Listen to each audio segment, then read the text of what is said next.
Welcome to the Raw Feed. I'm Gary Franchi, coming to you live from just outside Chicago, and we're streaming to millions worldwide on YouTube, Rumble, and X. But what sets us apart from every other show out there is that we don't just talk at you, we talk with you. That's right, your reactions, your comments, your thoughts in that live chat, they're part of the show. So, as you're watching right now, share the stream via text message to bypass big tech's algorithm. And for our X viewers, repost the show to your followers. Let's beat the censors together. Speaking of together, we are about to read your super chats and Rumble rants between segments, and yes, we'll be featuring them on screen for the world to see.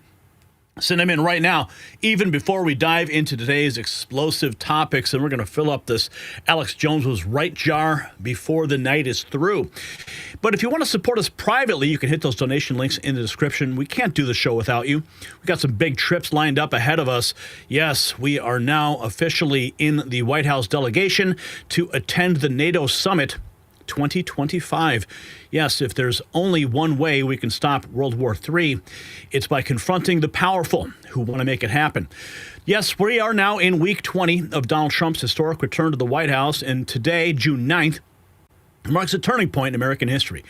You know, on this very date, 1954, Joseph Welch stood up to Senator Joseph McCarthy with those famous words, "Have you no sense of decency?" Well, today we're asking the same question of Democrats as Los Angeles burns while they play politics. Just like McCarthy's ovaries sparked a backlash that changed America, what we're witnessing in Los Angeles right now, the riots, the looting, the complete breakdown of law and order, is creating a seismic shift in how Americans view immigration enforcement. The anarchists burning American flags, waving foreign ones while attacking our police.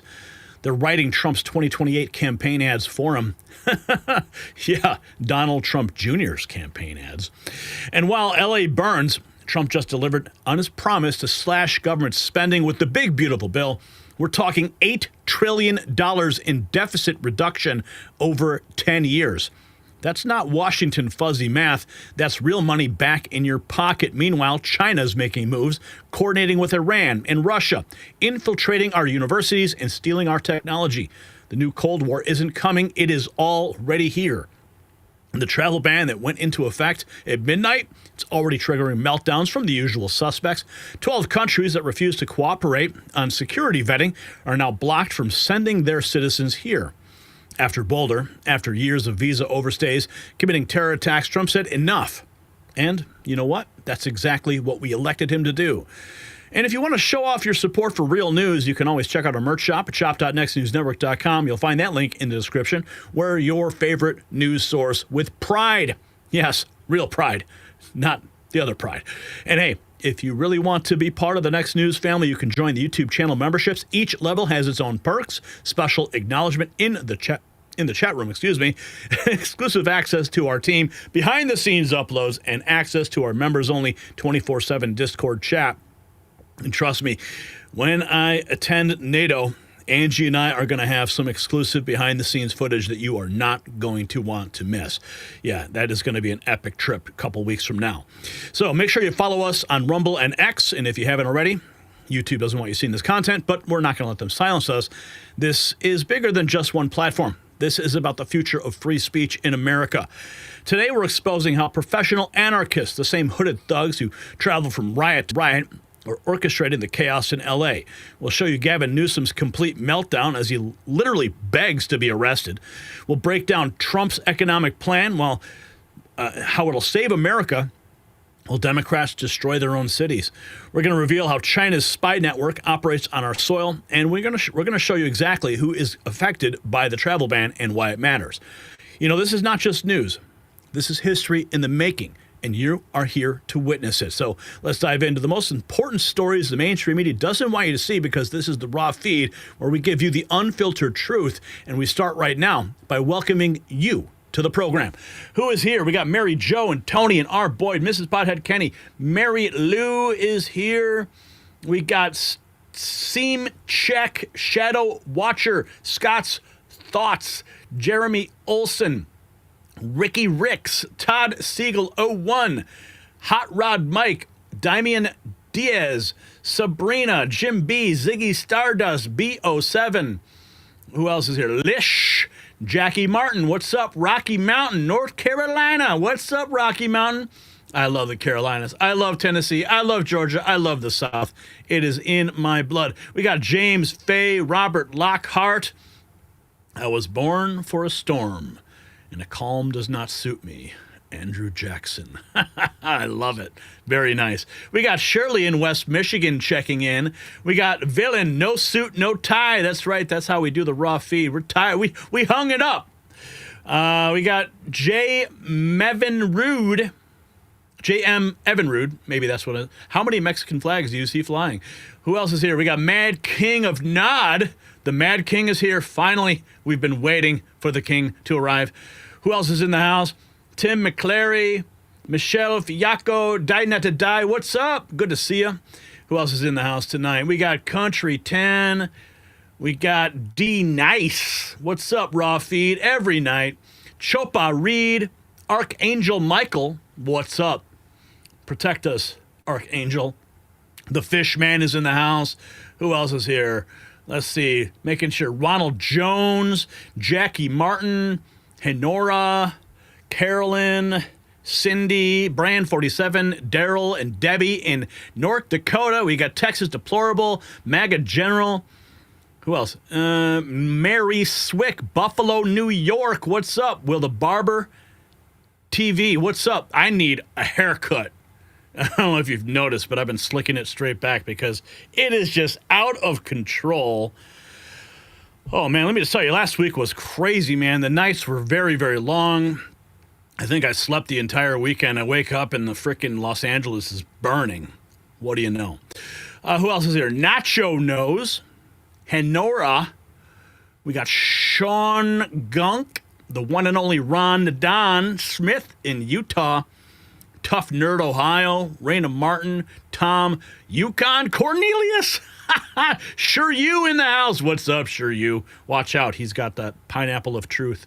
Or what do you call it? Let's see. We got Gary Gordon in Palm Bay. We got Honora Brennan, Diana Ayers in Virginia, Rose Zog in Long Island, New York. Overeducated in the house, Richard August, Nikki Maz. And we may have a guest. I sent them the link to join. Out of time, baby. D Nice. That's right. That's right, baby. Yeah, I had to drop off the DeLorean time machine this morning at a special event. Very cool. Top secret stuff. Got to go back and move it from one room to the other tomorrow. George is here. Love your show. Daryl Corder and Christina Gavlik, hotter than hell here in Las Vegas, she says. We got Russ, Lauren, Goat Biscuit, Noel, Daryl the Big D. We got Sabrina. The gang is all here. Quick note here. I think, okay, so if I go to, all right, Brian, if I click here, what happens? Okay, yeah. So if you've been watching our X, Stephen Miller posted this 3 hours ago. Illegal aliens invaded America. The government of California aided and abetted that invasion. Violent mobs incited by California. Leaders attacked ICE officers to keep them from removing invaders. California officials refused to send the police to rescue ICE officers, hoping the rioters would succeed in shutting down the ICE raids. This is an organized insurrection against the laws and sovereignty of the United States. Checking in, because I wanted to see if my friend called me up, and he is a DC insider, and he loves to call me and bend my ear about all the things happening, but he had some really good insight, and let me just check and see where he's at. Where are you, Michael? Okay. But, okay, so we're going to go into Trump's bill, crushing the deficit. And I think we can move into, let's see if I click on the chat. That should be bringing it there. Okay. So since this topic is not related to that, we will just go into it, and maybe we'll see if Michael can join us with his insight about what's going on. Scott's thought, aliens and overlords for N3. Too hot for me. Anywhere else, Jeremy? James Fay. God bless the members of ICE, man. They got their work cut out for them. Just checking in here, making sure Michael gets my messages. Yeah, I got to tell you though, this stuff organizing for the NATO event, because my passport was stolen several years ago. Actually, it was stolen the day before I went to go meet Donald Trump, and it was turned into a total nightmare. And now my passport's expired, and I had to get a letter from the White House Travel Office to expedite my passports, my new passport for Angie and I, which was actually kind of cool. Like calling up the passport office, like, yeah, we're with the official delegation for the White House, and we have a letter here that says that we're really important people, right? Anyway, so dealing with that, we got an appointment with the passport office on Friday, so we should be able to get everything sorted. We did get the plane tickets, the ball's in motion, so it's going to be really freaking cool. And you guys are going to have a front row seat. But before we get to all that, I'm checking one more time with Michael and see if he is... Okay, you know what? If Michael shows up, Brian, just ping me on Discord, and then we'll go. All right, let's get into our first topic. Before we do have a multiple choice question for you. What year did Congress pass the largest deficit reduction bill before Trump's? Was it 1990, 1993, 1997, or 2011? The largest deficit reduction bill before Trump's. We're going to have that answer for you after this segment, so you can sound off in the comments, in the chat, or in the poll. And as a matter of fact, I'm going to bring up the poll so I can find out exactly where it is. Content live. Let me just pull it up so I can make sure I have it all. But I hope you guys had a great weekend. Because I had a very chill weekend. I needed to recharge. Just me and my son, Theodore, just hung out all weekend. Oh, wait, we've already got some... Okay, all right. I guess we have some super chats. Okay, all right. I do have to get these. You guys know the rules. Holy cow, villain. Okay, whoa, you guys are... Okay, all right, okay. I know you guys want to get to the topic, but I do have to address these because these people have put their money where their mouth is. Barbara, $9.99. Thank you, Barbara, for that. I just saw that as I was clicking through. Okay, so Barbara dropping $9.99, a pair character, and then Villain dropped $5. Thank you, Villain. Simple $5. Just making sure his voice is heard and his name is seen by millions, and there it is. He is in the jar. And then we got Fishman. He says $5. I'd rather see leftists deported than hardworking illegals. Just my humble opinion. Appreciate you, Gary. Thank you for that. And we will put your $5 in the jar as well. And then who else is here? We've got Curio23. Where do pirates buy hooks? At the second-hand store. Man, the guy shows up with the jokes again. Seriously. I gotta laugh, though. And looks like we have here also Villain gifting 1 membership, and Evan was the lucky recipient. So, Evan, congratulations. Welcome to the family. And a special thanks to Villain for making that possible. Okay, checking in one last minute to see if Michael has responded to my message. And I'm saying, we are live, Michael. We are live. Okay. Let's roll into this topic, Brian. Thank you. Right now in Washington, something massive is happening that the establishment media refuses to report honestly. While Democrats scream about process and procedures, President Trump just delivered a fiscal bombshell that will reshape America's economic future for decades. And the numbers are quite staggering. We're talking about trillions with a T. But the real story isn't just the money. It's about who's fighting to kill the bill and why they're terrified of its success. The watchdogs are lying, the Democrats are panicking, and the truth about what's really in this one big beautiful bill will blow your mind. And the swamp creatures don't want you to know what's coming, so keep watching. Now here's the hard truth. Every 6 years, your dollar loses half its buying power. That means a $100,000 savings account today could feel like $50,000 by 2031. You see it every time you fill up your tank, buy groceries, or pay bills. Prices up, dollars down. But there's a simple way to protect your savings with something that's real, something that's proven. I'm talking about gold, an asset that holds its value over time. That's why I trust Noble Gold Investments. They make it simple to protect your savings with physical gold or silver. No high-pressure sales, no call centers, just honest guidance, one-on-one support, and transparent pricing. Right now, when you open a qualified account, Noble Gold will send you a free 10-ounce silver American flag bar. So head to nextnewsgold.com. That's nextnewsgold.com, or you can call that number 877-646-5347. And when they pick up the phone, tell them Gary Franchi sent you and say hi to Colin for me, would you? Remember, don't just protect your wealth, preserve its power. So Washington, it is in full panic mode, the establishment. Here's why. President Trump's one big, beautiful bill isn't just another piece of legislation. It's a complete dismantling of how D.C. does business. The swamp creatures are squealing because this bill exposes their decades-old scam of fake accounting and phony baselines. Now, let me show you exactly how they have been lying to you. OMB Director Russ Vaught just dropped a truth bomb on the D.C. watchdogs who claim the bill adds trillions to the debt.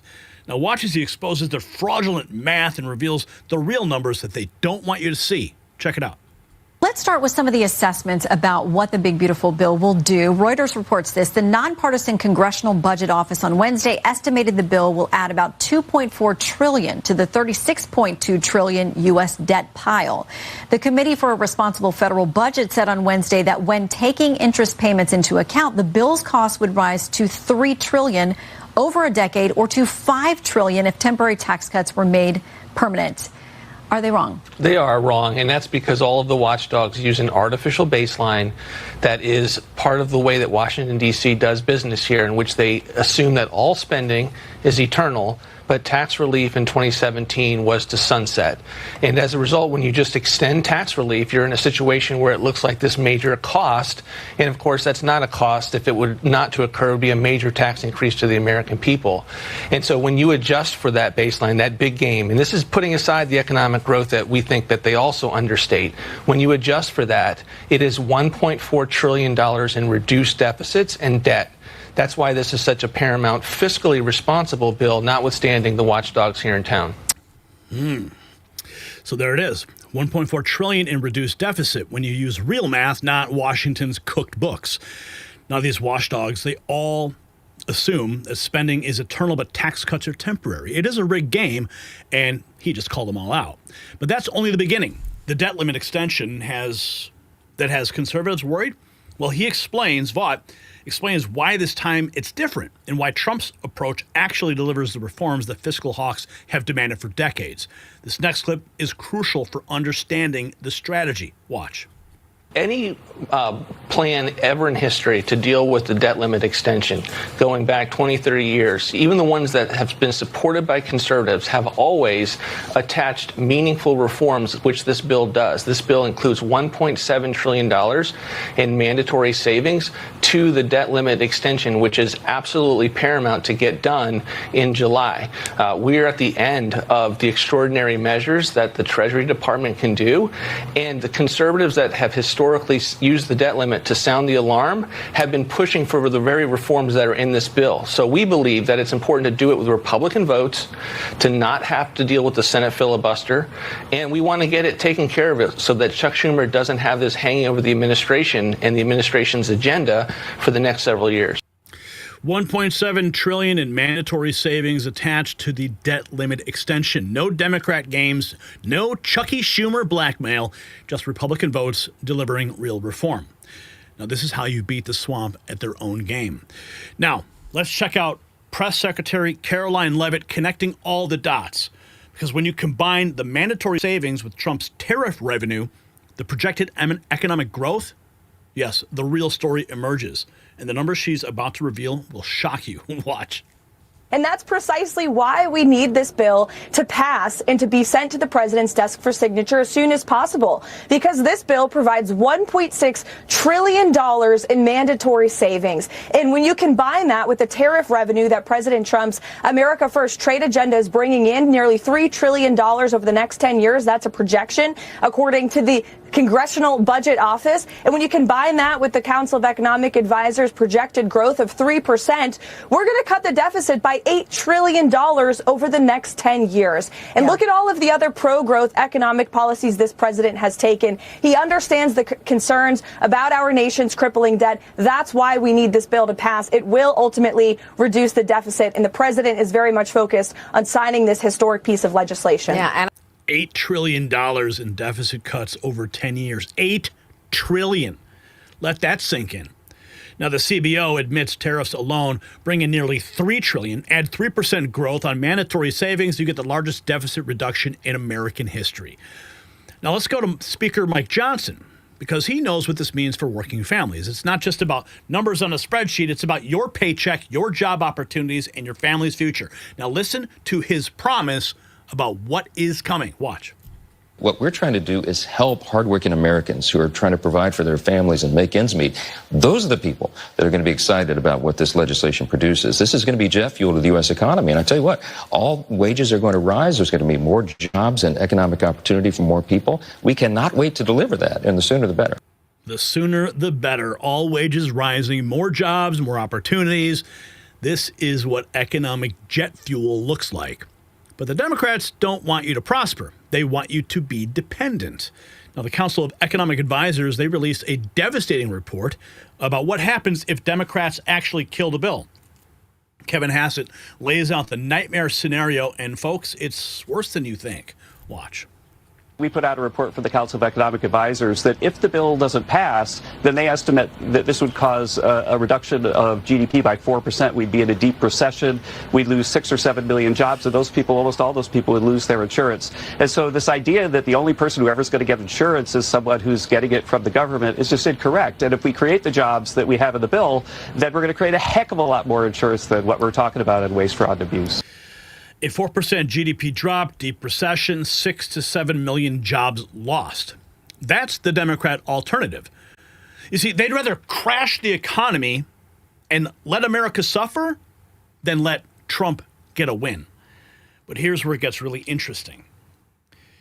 Hassett drops another bombshell about tariff revenue that completely destroys the deficit hawk narrative. The CBO's own numbers prove that Trump's approach works. Watch.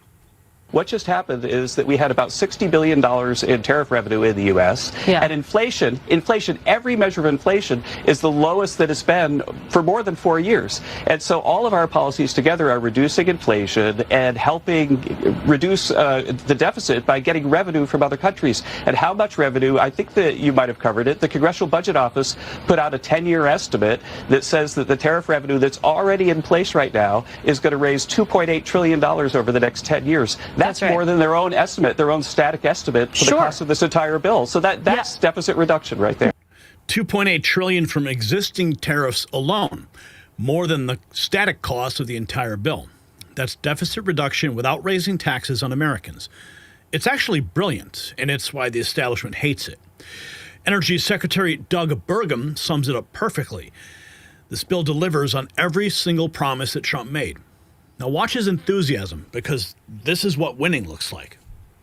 The big, beautiful bill. I mean, what's not to love about this thing? I mean, lower taxes and now permanent lower taxes, much lower regulation across the board. It's pro-energy, it's pro-seniors, it's pro-farmers, it's pro-border security, and it also cuts a bunch of spending. I mean, this thing is fantastic. This is promises made, promises delivered by President Trump. Permanent tax cuts, slash regulations, pro-energy, pro-seniors, pro-farmers, pro-border security, and spending cuts. Promises made, promises delivered. And now Senator Rick Scott, he reminds us what's at stake. Democrats want gigantic tax increases on working families, but Trump's bill stops them cold. Watch. I want to thank Russ Vought. I know Russ, like President Trump, cares about the budget, cares about reducing spending, and I know Russ Vought is going to fight really hard to make sure that happens.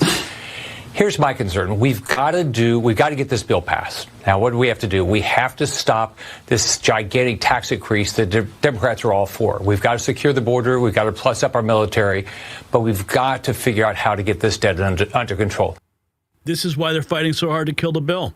It proves that conservative economics works. It proves Trump was right, and it proves the swamp has been lying to you for decades. If you got value from this report, tap subscribe. It's time for my final thought. This one big, beautiful bill represents the greatest economic victory for working Americans in generations.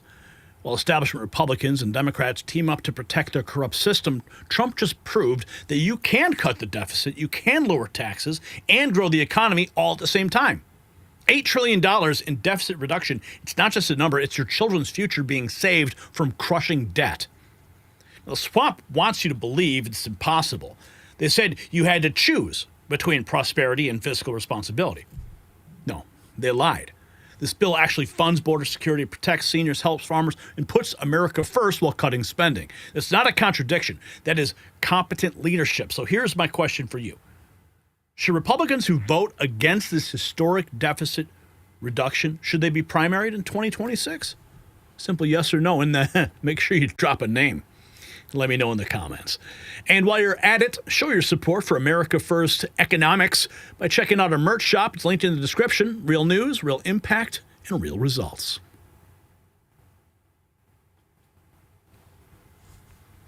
All right, where are we at right now? Okay, so we have a $2 request here. Gary, wish Honora Brennan a happy birthday. Well, Honora Brennan, I want to wish you a very, very happy birthday. The happiest of birthdays. All right, Jeremy, there you go. $2. I'm taking requests tonight. Okay, let's go to an answer for the question. You guys said A, 1990. No, you guys are wrong. Brian, they got it wrong. Yeah. What a shame. The answer was actually B. Clinton's deficit reduction package cut $500 billion until Trump dwarfed it. All right, I want to check in one more time. Michael, clock's ticking. I'm not sure if you're coming on or not. I guess not. Okay. All right, well. All right, let's get to our next question. Which Los Angeles TV station edited the Rodney King tape sparking the 1992 riots? Was it KTLA Channel 5, A, or B, KABC Channel 7, C, KCBS Channel 2, or D, KNBC Channel 4? We'll have that answer up. You can vote in the poll or in the chat room or in the comments below. Hope you guys get this one right. Checking in one more time because, Michael, this is your topic. Okay. Where are you, Michael? This is what you wanted to talk about. Well, okay. Well, maybe not. Maybe he'll come in later. We'll just clip it out. Perfect. Well, folks, launch it. Take two, Brian. Sometimes I talk over my own teeth. All right. Well, folks, Los Angeles is burning again, and this time the Democrats can't blame police brutality or systemic racism.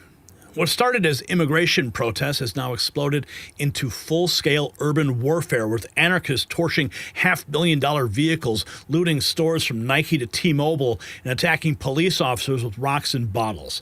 But here's what the mainstream media won't tell you. LAPD Chief Jim McDonnell just admitted these are not spontaneous protests. These are professional agitators, the same hooded thugs who travel from city to city spreading chaos. They're burning American flags, chanting anti-American slogans, and waving foreign banners while Democrat leaders like Karen Bass make excuses. Now, the footage we're about to show you is shocking, disturbing, and absolutely real. So keep watching. Just like LA's burning streets expose the fragility of Democrat-run cities, our bodies face daily attacks that break us down over time. Collagen production drops dramatically after 40, declining 1% yearly. It's the protein that keeps your skin firm and joints flexible and hair strong, and without it, you see wrinkles, sagging, and pain. That's why I use Ageless Multi-Collagen. 5 collagen types from 4 premium sources, hydrolyzed for maximum absorption. No clumping, no odor, just results. Clean ingredients only, no GMOs, gluten, or antibiotics, or hormones. Plus, every order feeds hungry children through nokidhungry.org. So get 51% off at healthwithgary.com. That's healthwithgary.com, and restore your body's foundation today. You'll find it linked in the description. All right. What you're witnessing in Los Angeles is not a protest. It's an insurrection. And unlike the narrative the media sold you for years, this time it's their side doing the insurrecting. I'm going to show you exactly what Democrat leadership has allowed to happen in America's second largest city. We begin with the shocking footage of mass looting in downtown LA. While Gavin Newsom claims that everything's under control, criminals are ransacking businesses with zero police response. This is what Democrat governance looks like. Watch.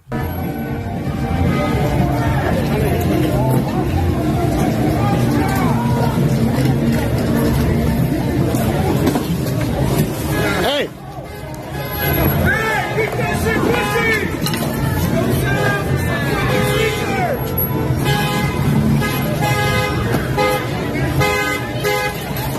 You guys.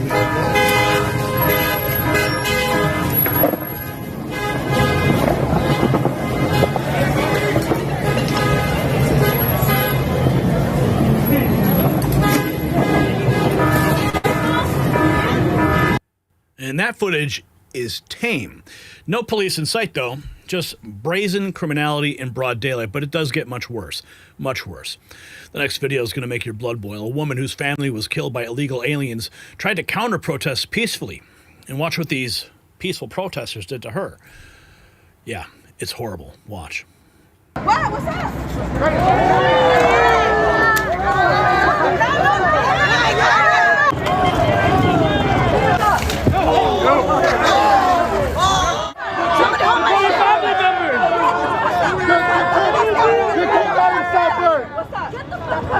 What's up?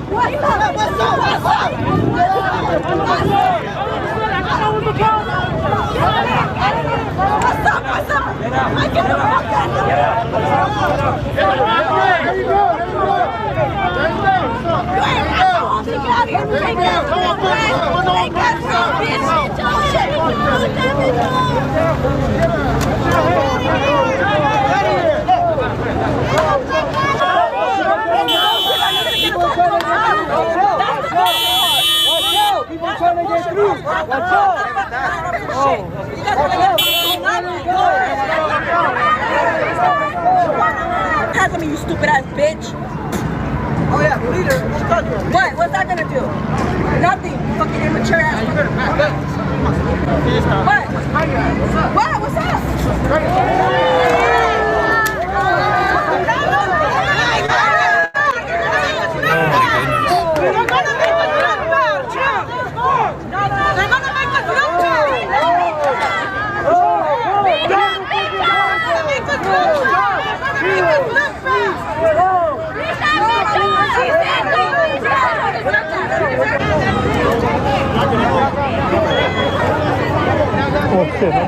And the one guy just standing there smiling.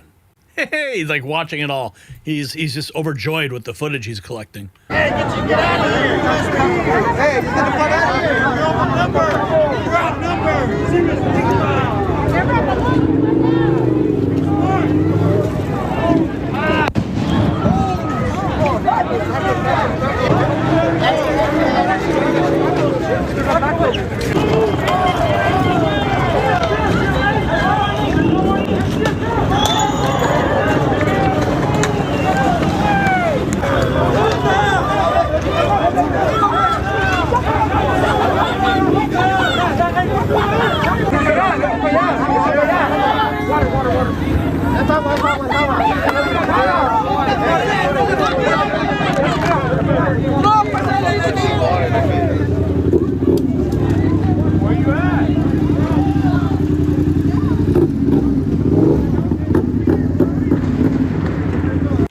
That's who the Democrats are protecting.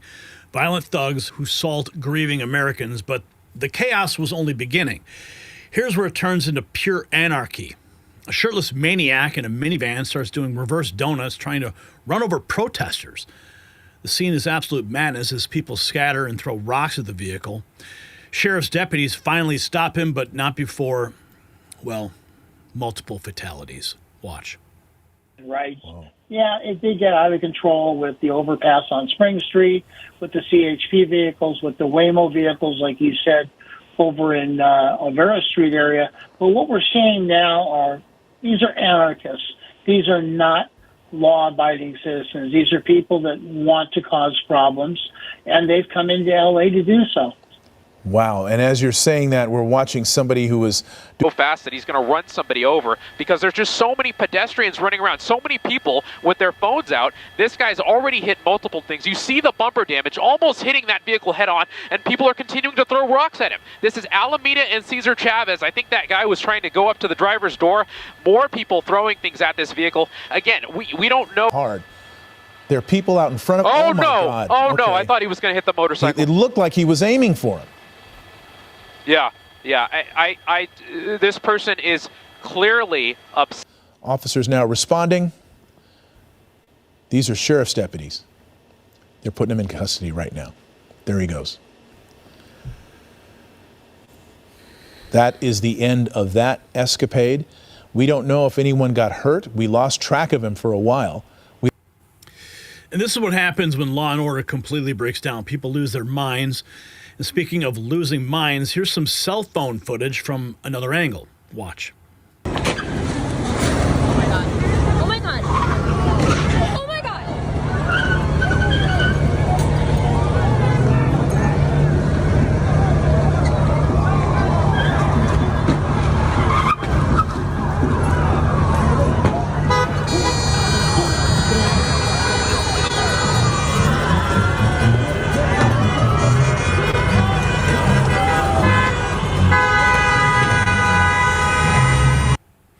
The Los Angeles apocalypse in full effect, but here's where it gets expensive for taxpayers. The anarchists figured out how to weaponize technology against us. They're actually using the Waymo app to lure self-driving cars into protest zones, then torching the vehicles worth $600,000 each. Your tax dollars will end up paying for this destruction. Watch.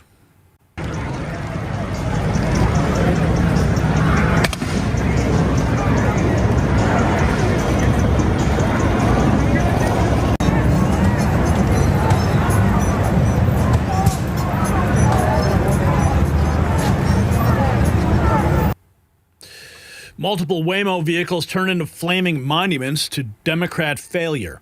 Each one costs more than most Americans' homes, burned for fun by criminals who face no consequences. Not one Democrat has condemned this violence, not one. Instead, they attack Trump for sending help. Watch as these thugs assault our law enforcement officers from above, throwing rocks at cops just trying to restore order. Watch.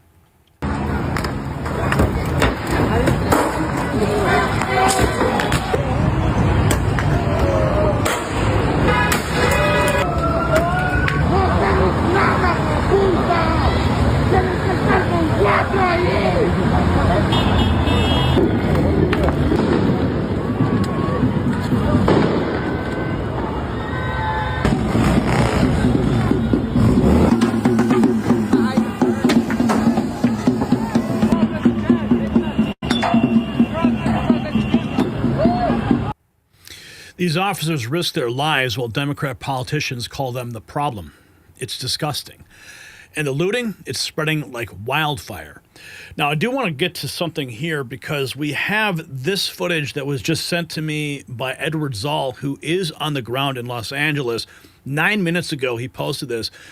Everyone seems to be on standby for something to happen as the last moments of the day trickle away. All quiet by the federal building in downtown Los Angeles.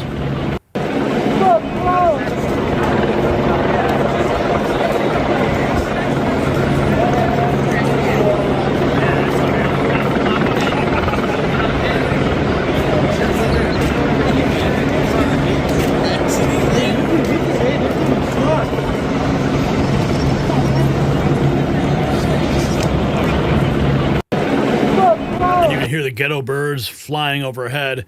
23 minutes ago, he posted this: the calm before the storm in Los Angeles. At least 5 helicopters are seen circling the federal building downtown that is currently being protected by LAPD and recently nationalized California National Guard. The feeling in the crowd and amongst law enforcement is that the attitude of the new shift of protesters who are only now getting off work and heading into the city will determine whether tonight LA burns or the uneasy stalemate continues. He will be reporting on the ground tonight, and we'll be tracking.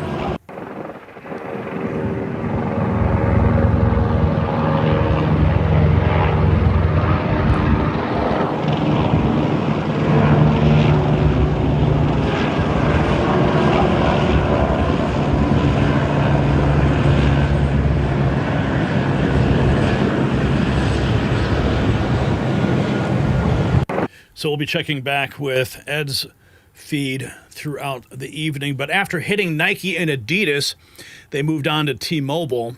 Here's some more footage capturing the exact moment that they broke in. Listen to the fear in the bystanders' voices as businesses board up, terrified that they're next. Watch.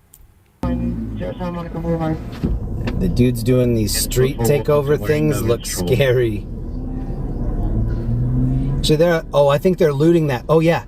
I think they're trying to get into that T-Mobile.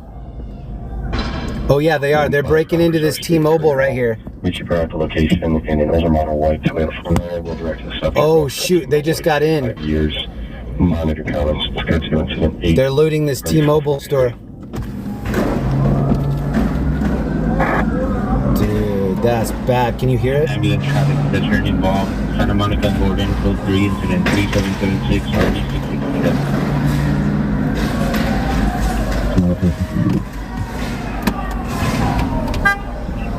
Yeah, this just got super sketch right here. DUI involved. Manchester and Fordham. Code 2, incident 3731 and RD 1474. Need time to identify. Alright, first, May and Broadway and First has been contained. 16, do you have a squad that can go to Broadway? Yeah. Shoot, now they're shooting fireworks. Oh, damn. Damn.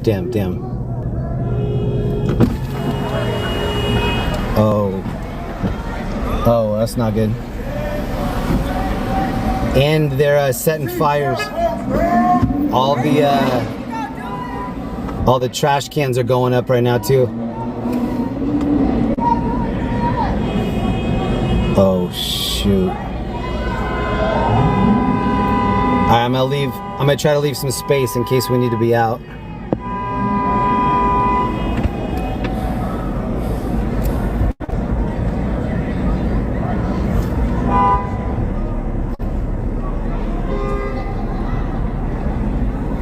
It sounds like one of the Fed guys is over here to my left calling for tear gas.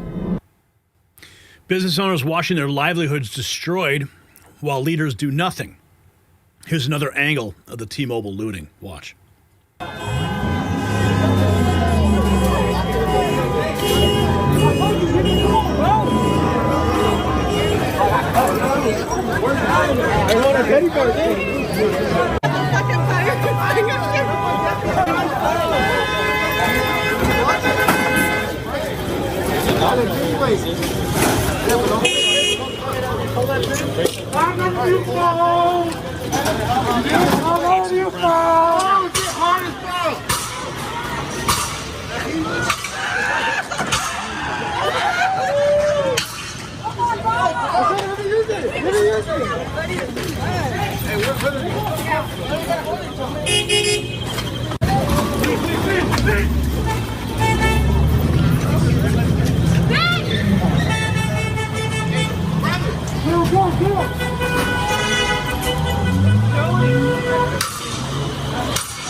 But here's the smoking gun. LAPD Chief Jim McDonnell just revealed the truth about who's behind the chaos. These aren't concerned citizens. They are professional anarchists funded by dark money. Listen to his shocking admission. Watch.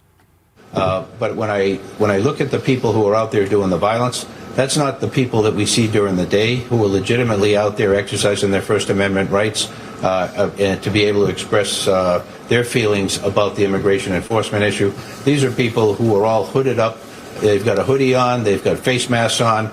They're people who do this all the time, get away with whatever they can, go out there, from one civil unrest situation to another, using the same or similar tactics frequently, and they are connected. Some would call them anarchists or by any other variety of names, but they're people that we run across routinely city to city, and this is what they do. So even more disgusting that many of the people who are doing this come in from other places just to hurt people and to cause havoc. Professional agitators who travel city to city, all hooded up using the same tactics. This reeks of Soros money, organized, funded, and designed to burn American cities. And what is the media response? Excuse-making and fear. Listen to the panic in their voices as they realize Trump won't let this continue because they know their lawless party is over. Watch. Get your latest thoughts as we see the smoke billowing in Los Angeles right now. Tomorrow this will be politicized, further politicized. It's already been politicized. What are you expecting, and what obligation do leaders in California and elsewhere have to set the right tone, to speak with clarity in this moment about really what's at stake and at risk here? I think we heard Mayor Bass trying to do some of this, right, which is to say we have a long tradition of peaceful protest in this country, and we need to protect peaceful protest, and that it has a place, and that law enforcement will also have to protect people and property. That's appropriate. But I think it also has to be clear that when you violate people's rights, peaceful protest, she says. and then when you don't allow for civil disobedience, that what you will get is exactly these images. And so it's critically important to, one, make sure the LAPD, which is the primary first line of keeping the peace, is being peaceful itself. Former DHS Secretary Chad Wolf schools CNN on reality. While they worry about process, American cities burn. He reminds them what real leadership looks like. Watch. Well, again, I think this is an interesting debate. We're very concerned, and your reporting last segment was very concerned about rules of engagement and what President Trump is doing. What you're not reporting on is the violent and the destruction that's occurring there in L.A. What you're not reporting on are the criminal aliens that are being removed off the streets of Los Angeles. I think that is really, really important. I hear you. If that doesn't, or if that continues, then you're obviously going to have more and more law enforcement in there. Look, National Guard is trained to do this type of behavior. We saw it during the first Trump. We've seen it during the L.A. riots back in the early 90s, I believe. They know how to do this mission. They know how to go in there, obviously protect law enforcement, making sure that individuals have that First Amendment right to protest. But look, if they're going to cross that line, then they'll obviously take action. Right. And I don't think anyone here in our conversation is arguing that if anyone breaks a law, that they shouldn't be held accountable. And certainly we have shown that on our show as well. I think there are real questions, though, about now that the National Guard, these National Guard troops have been federalized. Sure. What are their orders? And when are, now they're under the federal government. So what are their orders? And when are they supposed to engage? And when do they use lethal force? Well, my experience tells me that when local law enforcement there becomes overwhelmed, when you have 200 or several hundred other agitators and folks that are crossing the line from nonviolence to violent protest, that's when you're going to get the National Guard engaged. Even MSNBC admits their legal challenges won't work. They know Trump has the authority, and they're terrified he will use it. Yes. Watch them squirm. In the last segment before the commercial break, you predicted that something that Governor Gavin Newsom said indicated was a precursor to a lawsuit. Actually, the lieutenant governor of California was on another network recently and said this is a crisis ginned up by Trump. We are likely going to see a lawsuit tomorrow, recognizing that Trump did not have authority to call in the National Guard for 400 people protesting in a way that local law enforcement could clearly handle. So, seems like your prediction was right. What is the likelihood of winning such a lawsuit? How does that get adjudicated, and by who? Who's going to make that determination that this is something that is within the realm of the presidential authority? Well, again, it's going to be a lawsuit that's going to be based on statutes, right? This is statutory, and it's covered by, so you have posse comitatus, you have Insurrection Act, you have all these different statutes. So here's what's going to happen. It's going to go to court. I think, it's hard to predict because like anything, it's also how far it goes in the court system and what happens on appeal. If they get a temporary restraining order or an injunction, we know what our Supreme Court looks like. It is very much a captured court in my view, and I would worry a little bit about how it would rule whenever it talks about presidential authority. It seems to like the president. And joining us now, Michael Alfaro, a friend of mine and a D.C. insider, here to break down what we are witnessing taking place in Los Angeles. Michael, welcome back to the show. Thank you for having me, Gary. It's always a pleasure to be on Next News Network, and congratulations again to your White House credentials. It's only a testament to your base and your movement that you truly have the pulse of the grassroots across America. Now let's get into it, folks. I'm from Los Angeles, and when I grew up in LA in 1991, it was the famous riots, the Rodney King riots. And where did that place actually happen? Just 2 blocks away from Alameda Street, the exact same street where the protesters seemed to have control over the Los Angeles Police Department, actually the Los Angeles County Sheriff's Department and the Highway Patrol. And what's significant about Alameda is that right when you exit on Alameda, you're entering the city of Compton. The city of Compton where, all the hip hop artists, raves about how violent it is. And sadly, still today, it is a violent city.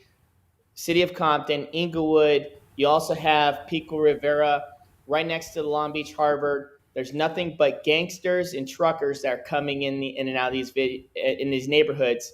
And to me, it's not by surprise that you would have protesters show up in droves of number to go out there and engage the population about their voice, right? But truth be told, anyone that lives in Los Angeles, when are you ever going to walk down the streets of Alameda or Martin Luther King Boulevard? Never. Why? Because it's the deadliest street in America to live in, to work in.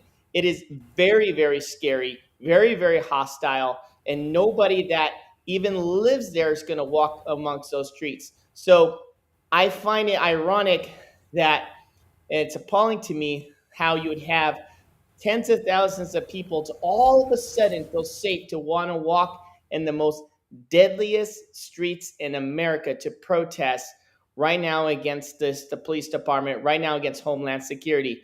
And the reason why these protesters, I believe, like we have seen from time to time again, with my time with the Trump campaign, my time working closely with law enforcement there in LA County Sheriff's, once upon a time when I was there as an explorer and community, activist and involved working alongside as an EMT in LA. I'm here to tell you folks that these organized protesters have the ear from the city council and have the ear of their city mayor that there will be stand down orders.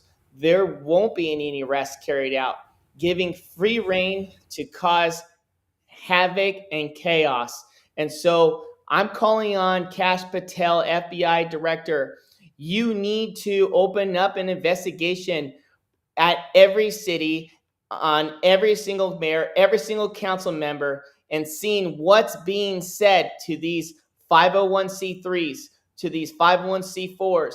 what money is pouring into these nonprofit organizations. Are these protesters paid activists? Because if they are, they're carrying out acts of terrorism, and we need to call it as it is, and we need to open up an investigation on every single city council member and every single mayor to see if there's any illegal engagement with funneling, a protest that's really to derail the Trump administration, to undermine our America First, our putting our law enforcement officers lives at risk, and it's just not fair. And right now, Cash Patel, you need to open up an investigation, because we need to know, the public needs to know exactly what's being said amongst these city mayors and these city councilmen. Because look, at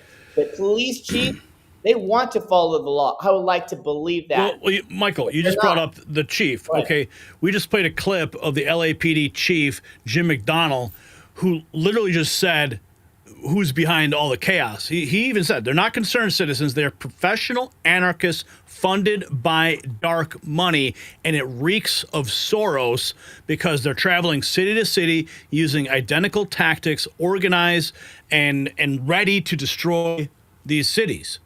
So, well, here's the thing. It also is, too, the dark money that's coming in. Is it foreign money? Is it foreign money from Mexico? Is it foreign money that's coming from Central America? Where is this money? Because if it is, this is a violation of the Foreign Registration Act, the exact same Registration Act that went after Powell Manafort, put him in prison, and all the Trump connectors were business people, insiders, that was just trying to help the economy, and the Democrats have unleashed FARA, and it's the exact same thing.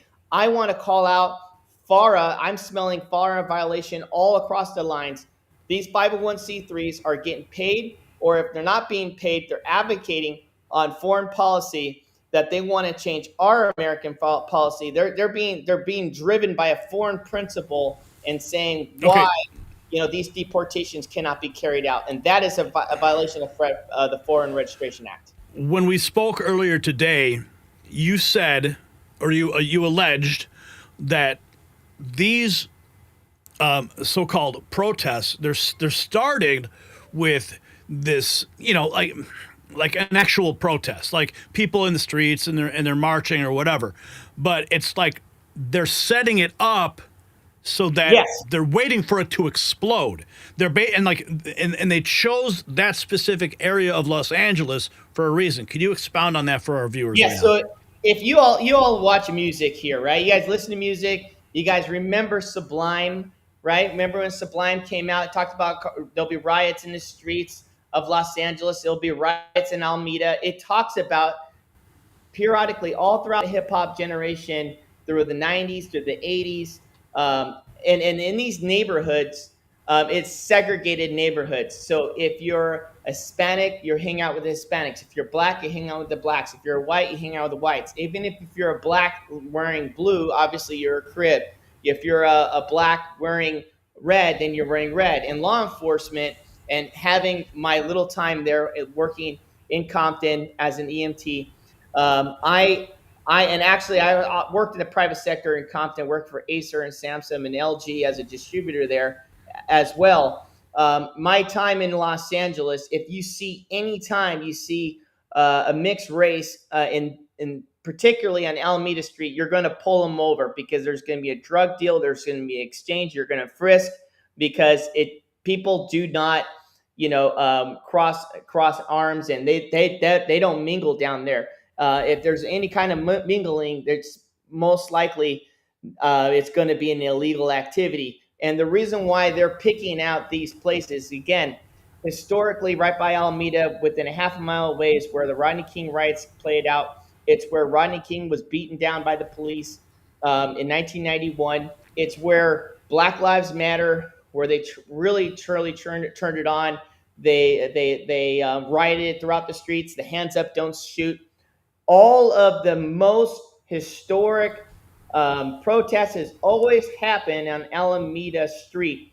And so I just find it that ironically that you will have these protesters go ahead and barricade police officers and stoning them and causing havoc down there.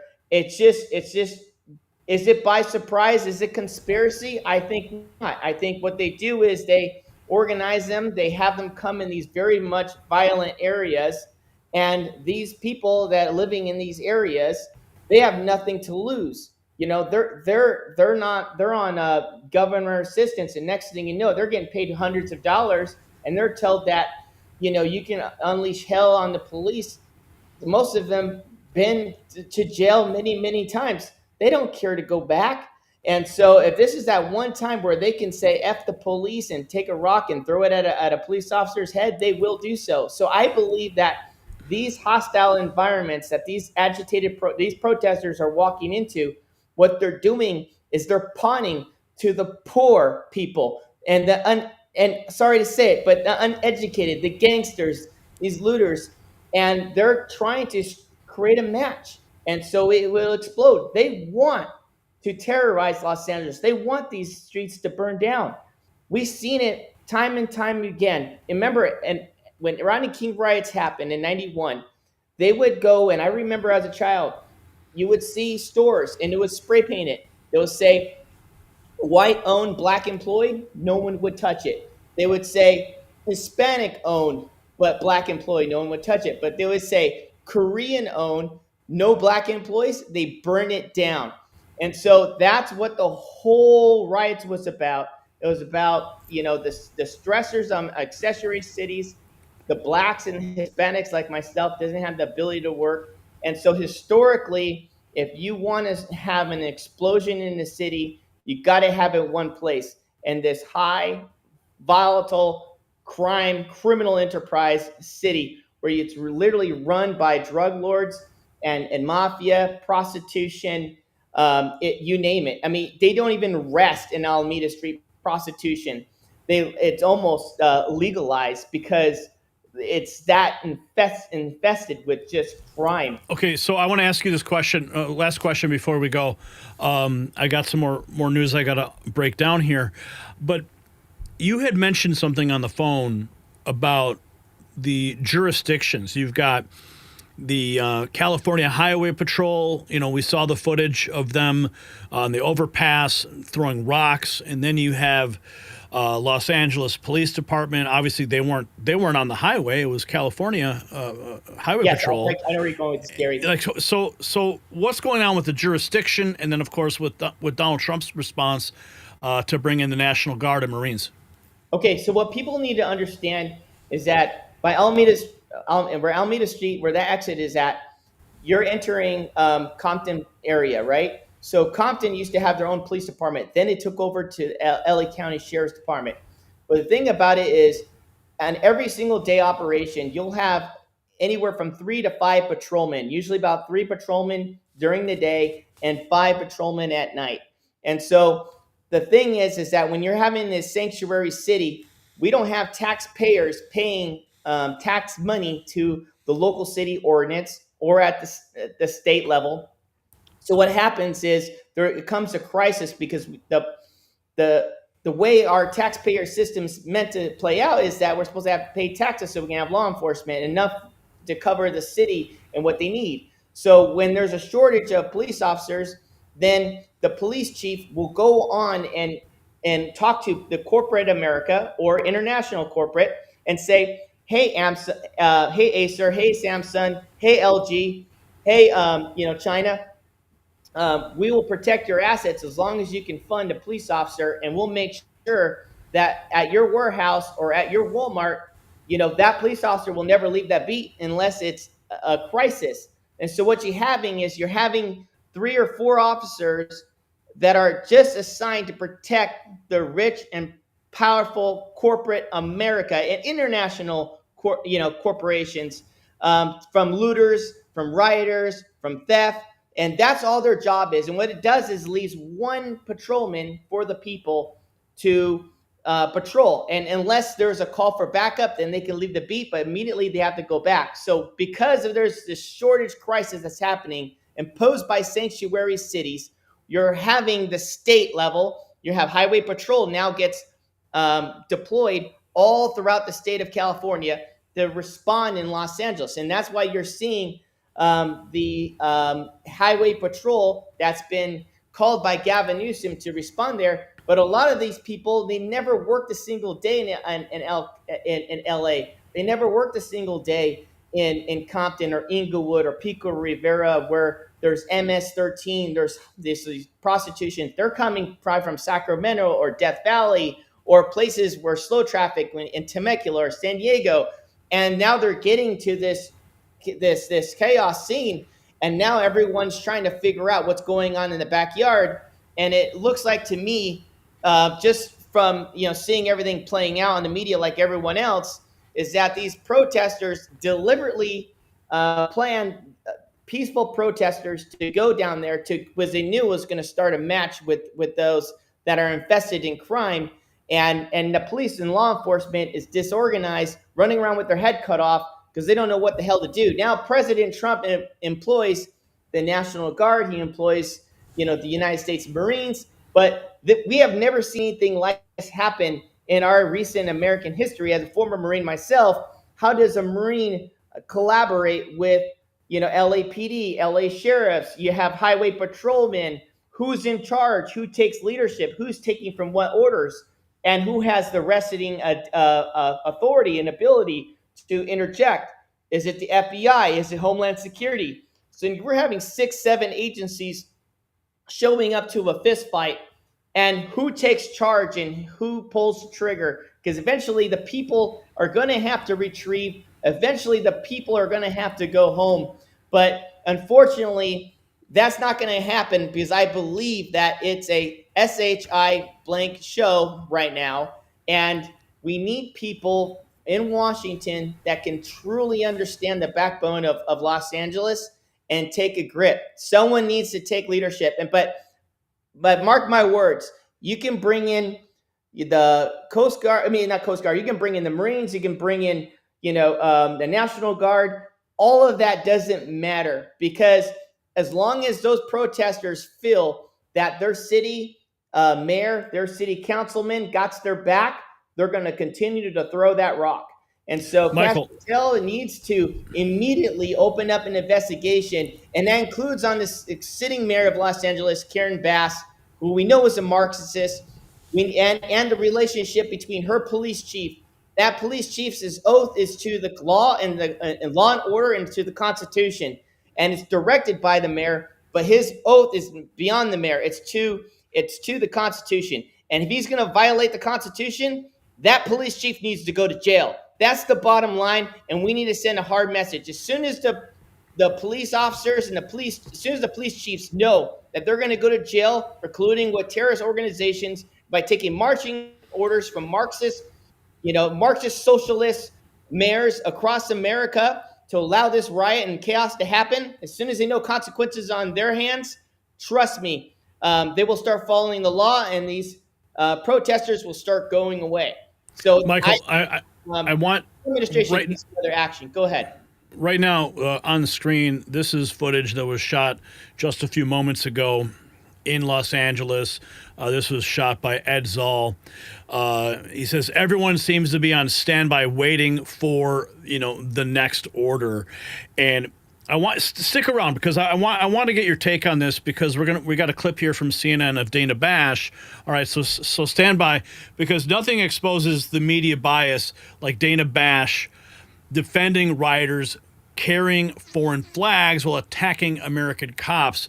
And Senator Mullen sets her straight with facts she can't handle. So, Mike, stick around. We're going to play this clip and get your take.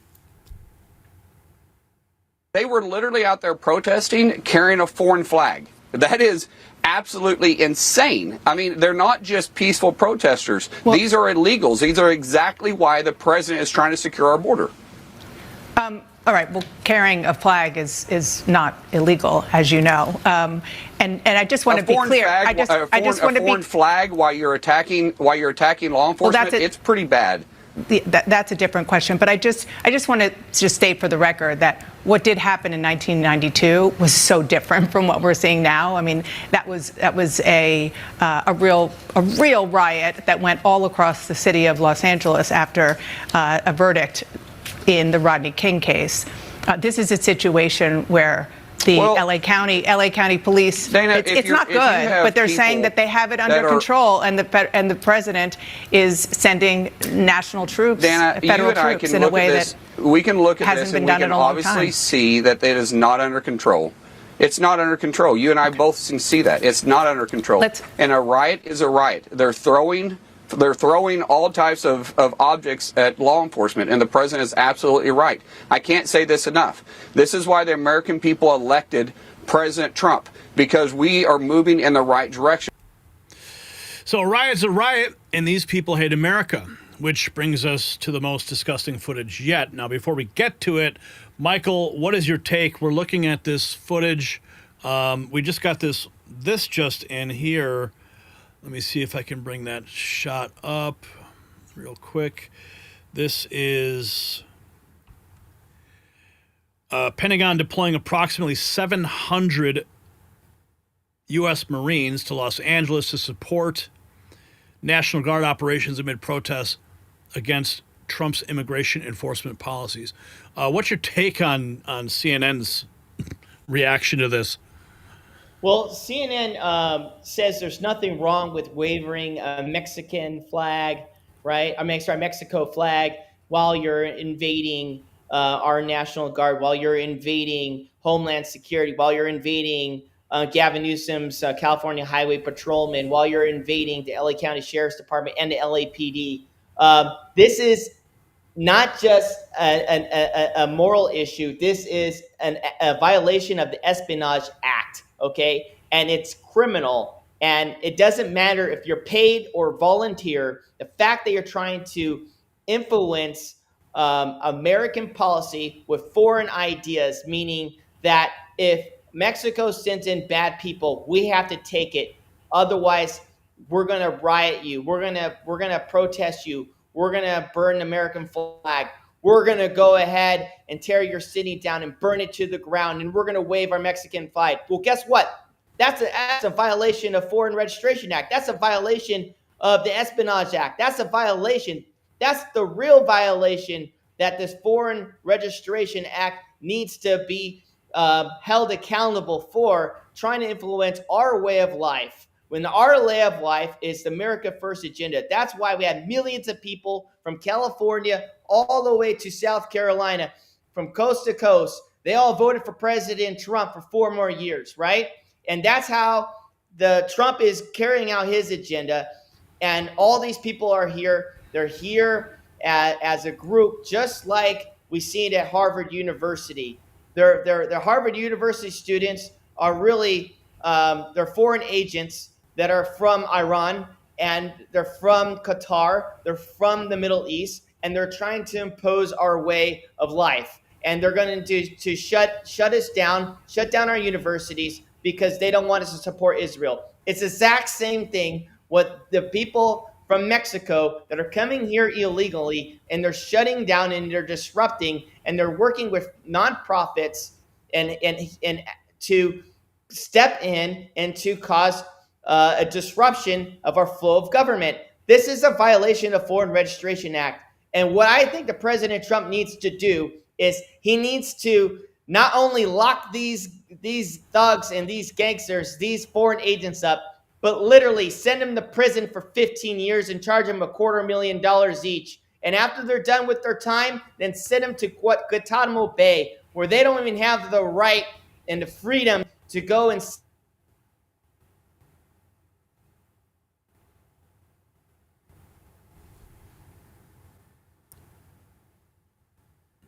Did we lose? We lost Michael. We lost the feed. But Michael definitely is on point there. There needs to be some very strong punishment for these paid protesters. Now watch, here's some more footage as they burn and spit on our flag while chanting obscenities about President Trump. Watch.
fight like 92. ICE, we ain't afraid of you.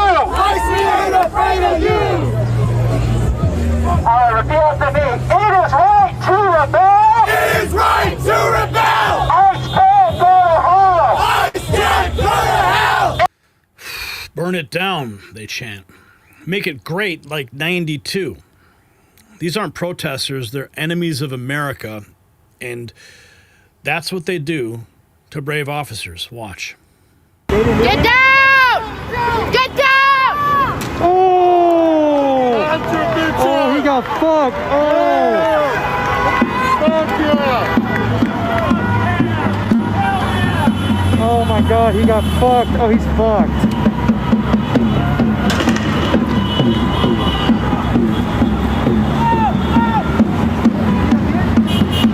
Gotcha, bitch!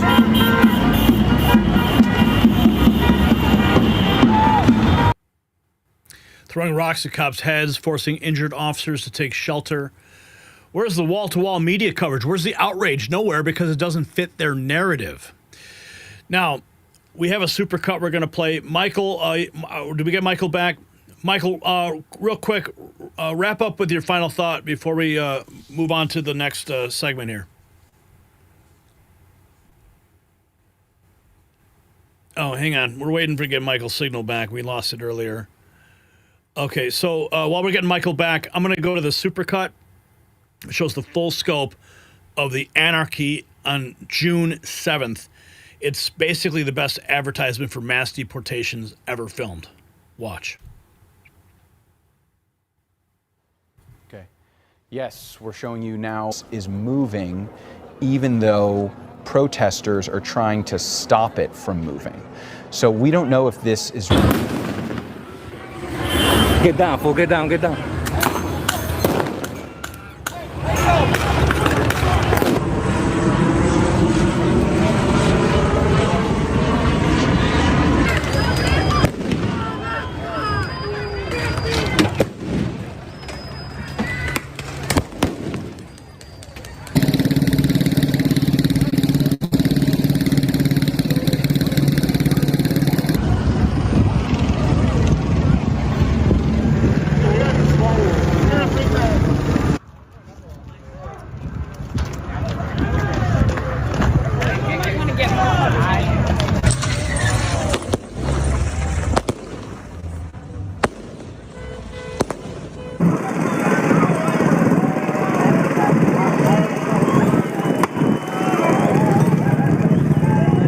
Yes, but if you just squint, it could easily be the BLM protesters or the Free Palestine protesters or the Resist Doge protesters or the Resist ICE, in this case, protesters.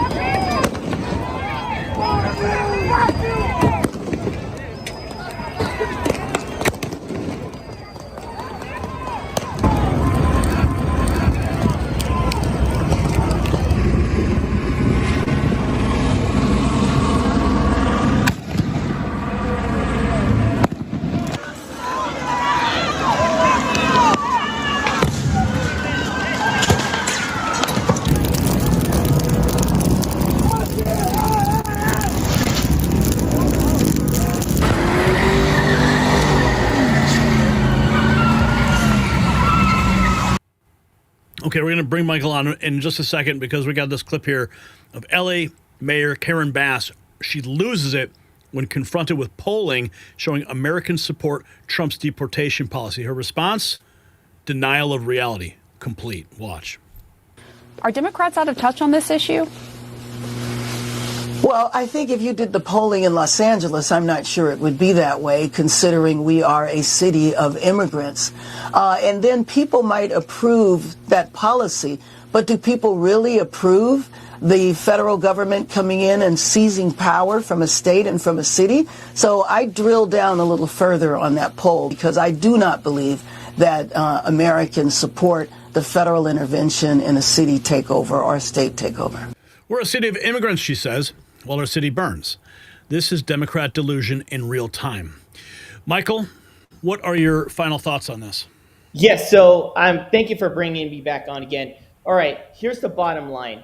The immigrants in Compton, in Inglewood, in Long Beach, that's working endless 16, 20 hours a day, working just above $1 minimum wage every single day without health care, without benefits. I can guarantee you not a single worker that's here illegally is rioting on the streets. No, they're working or they're hiding. The people that are out to protest are not concerned families. They're people who are organized criminals who are running an enterprise for their own gain, directed by a foreign adversary or a foreign principle or foreign ideologies. These people that are roaming the streets, that are throwing rocks at police, they're just upset and they're frustrated and they're confused. And they're confused because they feel that the system is rigged against them. Well, guess what? It is. It's because they live in a sanctuary city where everyone is a priority over you. And being Black, being Hispanic like myself, being born in Los Angeles, it's a disadvantage. And they're just taking out their frustration on the system. But what they don't realize is that taking out their frustration on Homeland Security is actually, we're the good guys. We want to get rid of these illegal immigrants so that way born in America is not a disadvantage. Because when you go to work in LA, when you go to work in Compton, Skidrow, or the streets off of Martin Luther King or Alameda, you got to speak Spanish. If you don't speak Spanish fluently, read and write, you don't have a job. And all they're doing is these organizers are pandering to the uneducated and the disruptors and the violent people, and they're marching in these hot spots and these hot zones where crime is going to explode and erupt. And all these police officers and all these federal agents and all these Marines and Coast Guards, these people have come everywhere but this city, and they don't understand it. They're just showing up and seeing how they can get everything intact and organized. I'm not too sure if that is necessarily the best plan. I think the best plan is accountability measures to the city officials who are elected. If they don't get behind the law, you're going to jail. And you're not going to jail tomorrow. You're going to jail right now. We're putting cuffs on you. And I think that as soon as that message is addressed greatly and strongly addressed, then the people in the local law ordinance and law enforcement, they'll be able to clean up their own city. And we don't even need all this extra resources that coming in. But hey, let's just see how crazy it gets, But I think the bottom line is, if I was in the ear of the president of the United States, President Trump, I would tell him, knock off the nonsense. Let's start putting these city council members and the chiefs behind jail, and because they need to be held accountable for letting this get out of hand. And there's obviously some type of exchange back to the community that accountability measures will go unaccounted for if you go ahead and cause harm. So, and if those conversations are being taken place, then people need to go to jail. And that starts from the top, because no one's above the law. And the president needs to now get serious, get real, and start busting these criminals, starting with these elected leaders who doesn't love America, doesn't love freedom.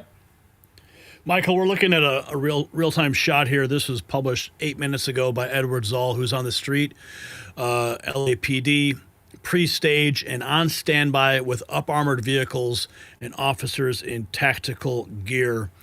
So we'll be checking in with Ed's feed throughout the evening. And really quick, if they're out there, and that's outside the courthouse, okay? That's right outside the district attorney's office. That's right outside of the local city council members. So how are these organizers and these protesters are having access in and out of these people who are supposed to bring accountability to disruptors and violent protesters? How are they supposed to walk so freely in and out of these offices and go unchecked? Okay, I think the FBI needs to step in immediately and see who is going into these offices, what conversations are being had, and what people that are coming out of the office and telling the criminals in the street of what they can do and what they can't do, and waiting on orders to take out to continue to carry out acts of terrorism. Okay, the FBI needs to immediately subpoena every single county camera, every single record, who's going in and who's going out, who's continuing to go in and out to communicate, and we stop the violence right there. And whoever elected official is meeting with these protesters and community organizers, they need to go to jail. That's it. Lock the key and send them out. Don't even put them in LA County Prison. I don't want them to continue to coordinate with criminals working within the jail cell to continue to carry out havoc. Because we all know these criminals in LA have cell phones and they have internet access and they're sleeping around like violence we've never seen. We need to send the elected leaders who are carrying out these acts of violence, who are carrying out acts of terrorism against our country, and they got to go to Guantanamo Bay or somewhere else out of the state of California, and they need to be arrested immediately. And so we really need to, again, stop this from happening. And as soon as we know, like, who is coordinating what effort, and we're going to know clearly, because these protesters are hanging around the people who's going to decide if they're going to go to jail, if they're going to get prosecuted or not. If I know I'm not going to get prosecuted and I have nothing to lose, and somebody's paying me $1,000 a day to go ahead and cause disruptions, well, I'm going to burn it down. And you know, Kash Patel, let me tell you, my friend, Kash Patel, I love him. He's a great guy, and he's the right guy for the job. But you know as well as I know, when we worked this Trump campaign, these protesters would come in, they were busting out of state, across lines, right there in Chicago, and they were being paid for, and they knew that there was an army of attorneys ready to defend them and to bust them out of jail. And so if there are 501c3s that are lined up, ready to go to step in, well, the FBI needs to go ahead and knock on every single door of that 501c member and needed to throw them in jail. That 501c needs to be dismantled. They need to trace that money and where it's coming from, what foreign adversary, and we need to go after that foreign bank. We need to go after those foreign actors and throw them in jail, because enough is enough. The American people has elected President Trump to go in there and to clean house and to deport all these illegal criminals. But that's not enough for me, folks. We all want to see this criminal enterprise to be demolished. And how you demolish it? You have to go ahead and censor the elected leaders who are coordinating, who are collaborating with these violent actors. These people are not for America. These people are here for disruptance because they have a socialist world order that we don't want to play by anymore. And that's why we elected President Trump. And I'm telling you, it's really simple. How is it how is it that you have protesters that are going in and out of elected office, in and out all day, talking and communicating, sharing and updating, while at the same time they're playing good cop and bad cop? Oh, Trump this or Trump that. You know what? We need to know exactly who's going into that office. And I think that the FBI needs to wise up, and we need to not trust them, and we need to subpoena them, and we need to hold them accountable. That one needs to be done. I am tired of hearing about ideology BS talk. We need to go ahead and start subpoenaing these people, and as soon as the mayors know that the feds are coming after them and they're going to start looking into them if they're doing anything that's shady, then guess what? Everything is going to fall back in line. And I think that's the hard line we need to draw in the sand, and that's what President Trump needs to deliver on now.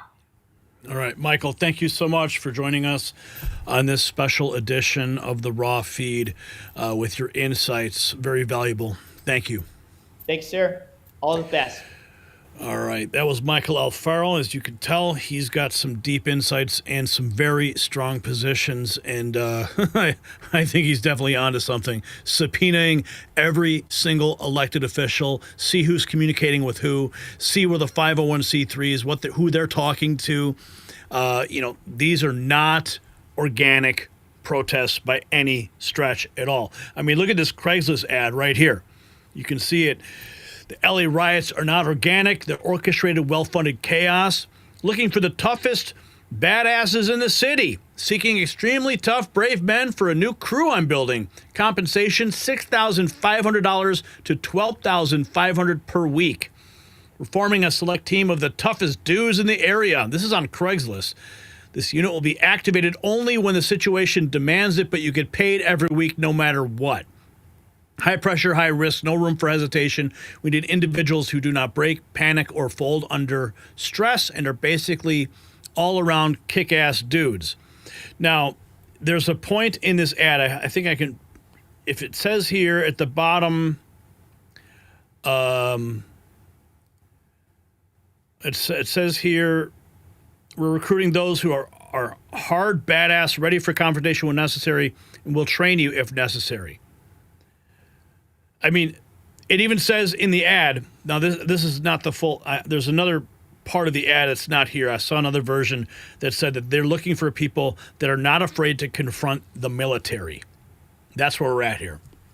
So if you got value from this report, tap subscribe. It's time for my final thought. So what we're witnessing in Los Angeles isn't just random violence. It's the deliberate destruction of American civilization by Democrats who refuse to enforce our laws.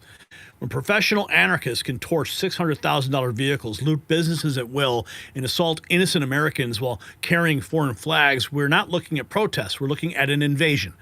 The LAPD chief admitted these are organized agitators who travel from riot to riot. So where is the FBI investigation? Of course, Michael is saying we need to have it. And I agree. Where's the RICO prosecution? It's nowhere. It's because the Democrats want the chaos. They need to distract from their own failures. They need it to stop the Trump agenda. Karen Bass says LA is a city of immigrants while it burns. Gavin Newsom waits 2 days before acting. This is intentional negligence. So here's my question. Should Trump invoke the Insurrection Act and send in the Marines today? I mean, he's already got them there. How many more does he need?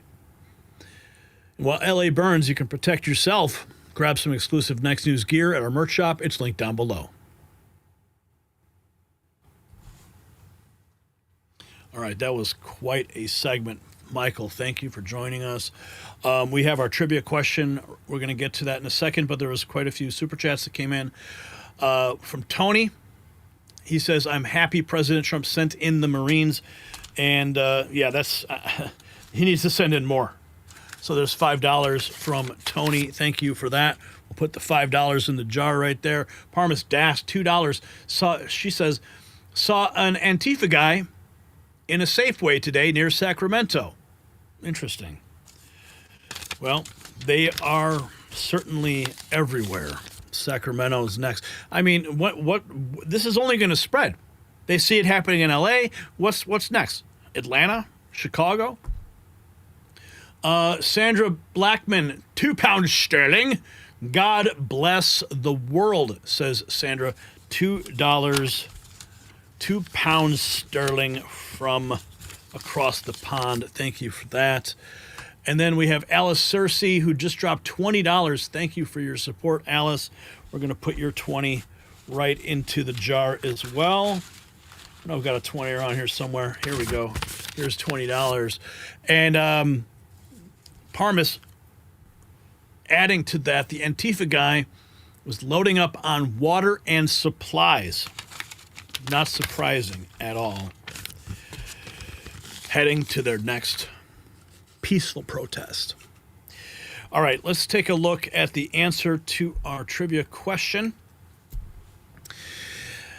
Which LA TV station edited the Rodney King tape sparking the 92 riots? It was A. You guys said A. You got it right, 52%. KTLA Channel 5, they edited out crucial context, inflaming tensions that exploded into riots, not unlike what we're seeing today. Okay, we're going to move into our next topic. And before we do, here's the trivia question for you. Which California governor called in federal troops during the 1960s campus protests? Was it A, Pat Brown, B, Ronald Reagan, C, Jerry Brown Sr., or D, Edmund Brown? We're going to get to your answer after this segment. You can always post your answer in the chat or in the comments or, of course, in our poll. Now, moving right along.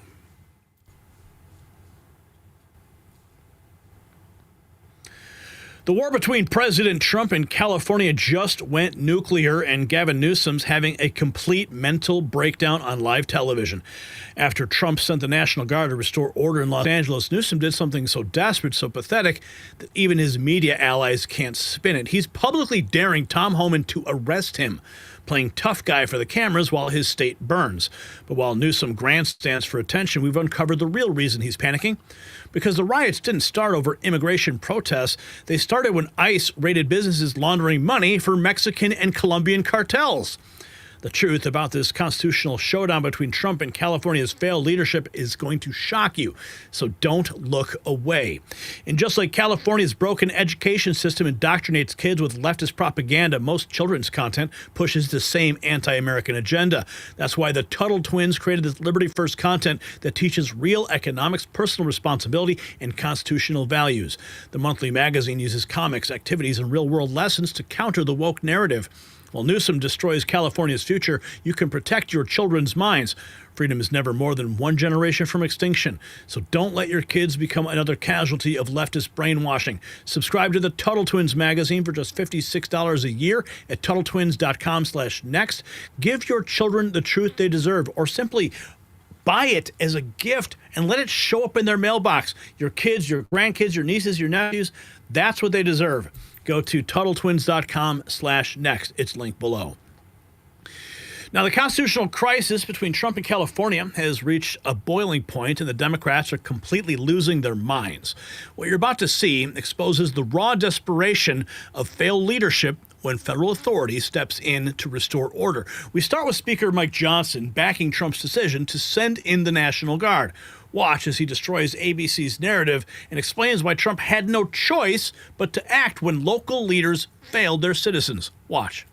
Do you have any problem or any concerns about the president sending in the National Guard to a place where local authorities say that they're not needed and could be harmful? I have no concern about that at all. I think the president did exactly what he needed to do. These are federal laws. We have to maintain the rule of law, and that is not what is happening. And Gavin Newsom has shown an inability or an unwillingness to do what is necessary there. So the president stepped in. That's real leadership, and he has the authority and the responsibility to do it.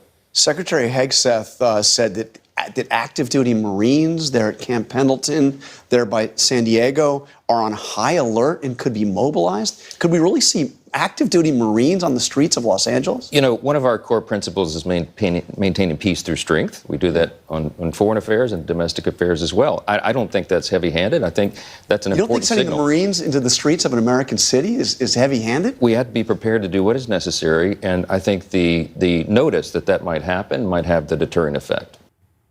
That's real leadership, maintaining the rule of law when Democrats won't. But the reaction from California Democrats, pure insanity. First, watch this unhinged commie Karen confronting the National Guard. She's literally telling American soldiers they're following unconstitutional orders. The Koreans standing up to her know better than anyone what happens when law and order collapses. Watch. You are obeying an unconstitutional, unlawful order. The governor did not make you come here. Stop helping fascists. Walk off the job now. What the fuck are you doing? This is not due process and you know it. What the hell is this? You're fucking Americans, aren't you? This is not constitutional. Look at you! Look at yourselves! How do you do this? The entitlement's staggering, but that's nothing compared to what Maxine Waters did next. This is a sitting member of Congress telling the National Guard to defy orders and threatening them. This is actually insurrection in real time. Watch. What are you going to do? You going to shoot some kid who's afraid of you and run? You going to shoot an elected official? If you shoot me, you better shoot straight. I don't know why you're in my city. You did. The governor was not contacted. This is Trump and his outrageous attempt to not only target our sanctuary city, but to frighten us and intimidate us. This is wrong, and I hope that none of you will use those guns to shoot anybody. There's no reason to shoot anybody. Don't allow them to make your service in a service where you're killing people. Don't do it. Defy them. Don't shoot those guys for anything. Thank you. Thank you. Oh my goodness. Mad Maxine. She says, if you shoot me, you better shoot straight. Defy them. This is sedition from an elected official. She's literally encouraging mutiny against lawful orders while her city burns. But here's where the Democrat narrative completely falls apart. LAPD Chief Jim McDonnell was asked if the National Guard presence caused the violence. His answer destroys their talking points. Watch. From Telemundo 52. Do you think that the presence of National Guard increased the level to this kind of situation? I mean, you said that it's disgusting. You think that if you control it with them, without them, it's going to be a different situation? You know, I don't know. That's a very interesting question. What was the catalyst for us seeing the second and third day of this becoming increasingly more violent? To be able to say it's because of the National Guard, I can't, because there aren't enough on the ground at this point to make a difference. I've seen civil unrest a number of times before, and generally the second and third days are more violent than the initial phase. And so this is not much different from that pattern. But certainly I think there's a number of things that cause people to come out. Much of it is they watch this and see it on TV, social media, whatever social media outlets they follow, or asking them or telling them to come down and be part of this, and they do that. And they come out here, and many come out and just want to see what's going on. They're out there with their cameras, but they're putting themselves in harm's way and potentially setting themselves up for a criminal future. When you look at some of the things that are happening here, somebody could easily be killed. And if you're part of that, then you're going to be facing those charges as well. I talked to the DA just a couple of minutes ago, and the DA will file felony charges on individuals where it's appropriate, but won't be shy about doing that where it is appropriate. And also the potential for federal charges, given the type of environment we're in. And, you know, the federal authorities don't play. And the violence follows a pattern. It always gets worse on days 2 and 3. The National Guard did not cause this. Democrat policies did. And McDonnell, he knows the federal charges are coming for these criminals. Now watch as Governor Newsom launches his lawsuit against Trump while making his desperate plea. ABC News can barely contain their excitement as Newsom melts down on camera. Watch. California's governor says the state is suing the Trump administration for federalizing the National Guard to control immigration protests in L.A. The president called in the National Guard after the LAPD says protesters attacked officers, lit cars on fire, and blocked traffic. Officials say close to 60 people have been arrested and at least 9 officers are injured. Now President Trump is threatening to send in Marines. Let's get right to ABC's Melissa Adan and White House correspondent Karen Travers. Melissa, you're there in L.A. What's happening there now? Right, Diane. Right now, this is really the aftermath. What we're seeing now in the morning hours here in Los Angeles, which is essentially we have all of these Waymo vehicles that were burned and torched out. You see them all just lined up here in the heart of downtown Los Angeles. Behind us, that's the federal building. And all right over is the 101 freeway. This is what over the weekend was just overtaken by protesters. There was lines of law enforcement all throughout this area. But really right now, Diane, it is Monday morning. We have seen business as usual at that federal courthouse. It is lined with graffiti. It is just a bunch of different sayings, from curse words to sayings about anti-opposing ICE to then also freeing immigrants. So it is just a range of emotions out here this morning. But later today, we're expecting for protests that are planned to get started. Graffiti everywhere, burned vehicles lining the streets, and Newsom's response: sue Trump for trying to restore order. This is what failure looks like. Karen Travers reports on the escalating war of words between Trump and Newsom. Notice how the media frames Trump's law and order response as inflammatory while ignoring the actual flames destroying L.A. Watch. Karen, now Governor Newsom and President Trump are trading attacks on social media. What are you seeing there? Yeah, and Newsom has said in a social media post that he is suing the administration and President Trump. He writes, "This is exactly what Donald Trump wanted." He said he flamed the fires and illegally acted to federalize the National Guard. Newsom writes that this order doesn't apply just to California, that this would allow the president to go into any state and do the same thing. And we've heard from other Democratic governors who joined Newsom in calling on the president to rescind this order to send in the National Guard, saying that this oversteps the president's bounds here. Newsom says that this is purposefully inflammatory and that it only escalates the situation. Diane, that memo the president signed over the weekend sends up to 2,000 National Guard members for a period of 60 days. President Trump and Gavin Newsom have a long history of going back and forth on politics and policy issues. This is the next chapter in that long history. Melissa, how's the city preparing for the possibility of more protests now?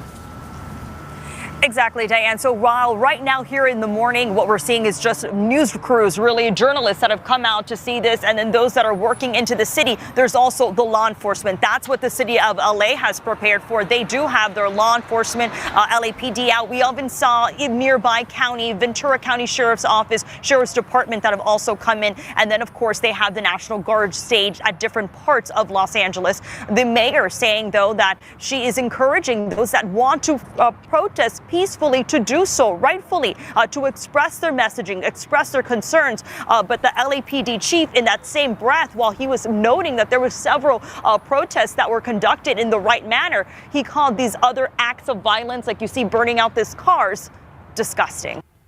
Newsom claims it's purposefully inflammatory, while his city literally burns. The projection's astounding, but wait to hear what Trump said about arresting him. When asked if Tom Homan should arrest Gavin Newsom for his defiance, Trump's response was perfect. No political doublespeak, just straight talk about California's failed leadership. Watch. Gavin Newsom he's daring Tom Homan to come and arrest him. Should he do it? I would do it if I were Tom. I think it's great.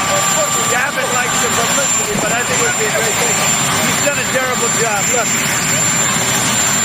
I like Gavin Newsom. He's a nice guy, but he's grossly incompetent. Everybody knows. All you have to do is look at the little railroad he's building. It's about 100 times over budget. We're putting a flagpole over there. Under budget. I always do under budget. I would do it if I were Tom. Donald Trump is not playing games. He calls Newsom grossly incompetent while pointing out he delivers projects under budget while Newsom's train is 100 times over. Now, the media is trying to spin this as authoritarianism. Watch how they use the word insurrection, the same word they weaponized against Trump supporters to describe federal law enforcement restoring order. Watch. That word he used, they're insurrectionists. That I can't imagine that was an accident, because it seems as though that is the place that the White House is trying to get. And for the president, it's icing on the cake that he can do it in the state of California, because on a whole host of issues, he has had California, Gavin Newsom in particular, in his sights. The question he was asked was about Newsom daring Tom Homan to come and arrest Newsom. And the president responded, "I would do it." And then he said, "Gavin wants the publicity." This is a very serious word that's being thrown around now, insurrection. That's a rebellion of the states or people in the states against the federal government. That is not something to be trifled with. If, for example, to your point, the president were to invoke the Insurrection Act, I think we would have yet another legal morass. It would be another instance of the way that the White House is trying to declare emergencies or insurrections in order to unlock vast powers which most presidents don't have access to. More broadly, the immigration issue, that is the track that we're going down with this administration. It has been the track. Sorry, real quick, Vanya. I would say the Alien Enemies Act, which was the sweeping wartime authority that they use, it's only been used 3 times in major conflicts, was part of what you're describing. They are unlocking powers where they can find them on immigration. And it's tariffs as well. I don't want to lose sight of the fact that the President of the United States just called the arrest of the sitting governor of California. I mean, they're unlocking emergency powers because it is an emergency. When anarchists are burning your city and local leaders do nothing, that's exactly when federal intervention is required. And returning to the program is Michael Alfaro with Reaction. Michael, what's your take on President Trump saying arrest Gavin Newsom?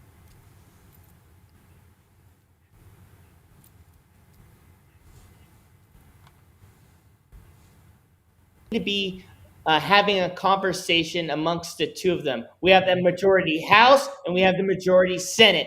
And now it's on them to go ahead and come up with the legislation, come up with the bill that clarifies colluding, elected officials colluding with bad actors, bad 501c community leaders, that it is a criminal and that they can go to jail.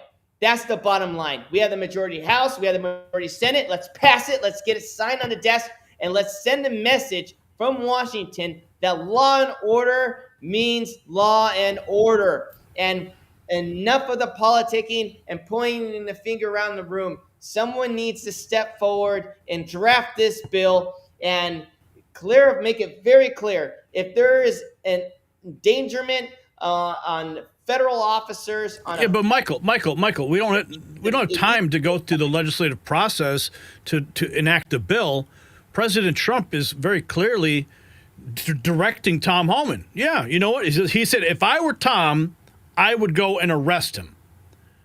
I mean, it's pretty clear. Tom needs to do his job, right?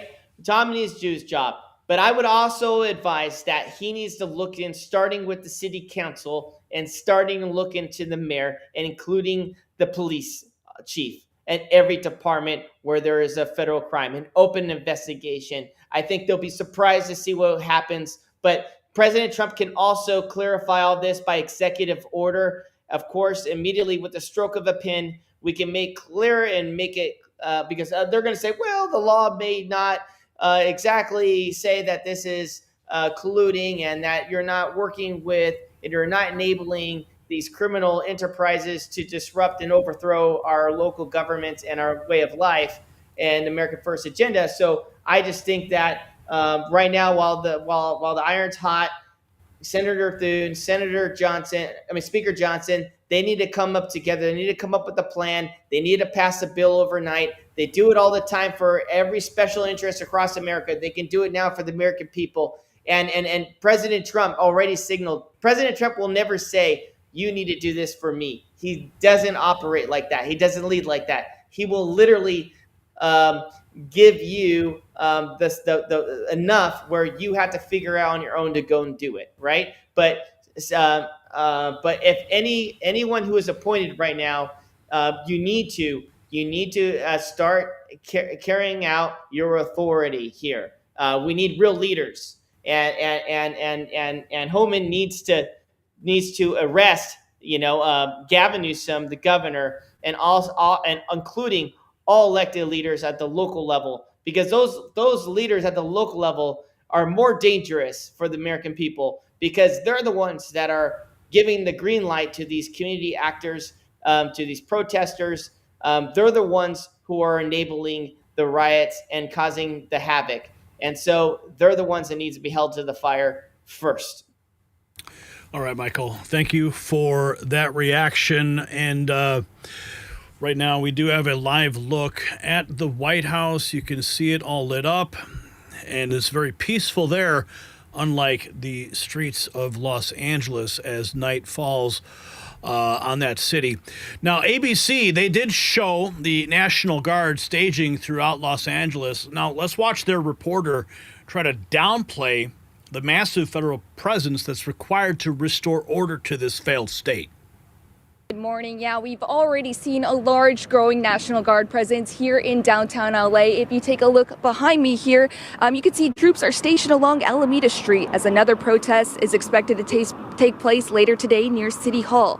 This follows President Trump's deployment of 2,000 National Guard members in response to a series of immigration protests across the city.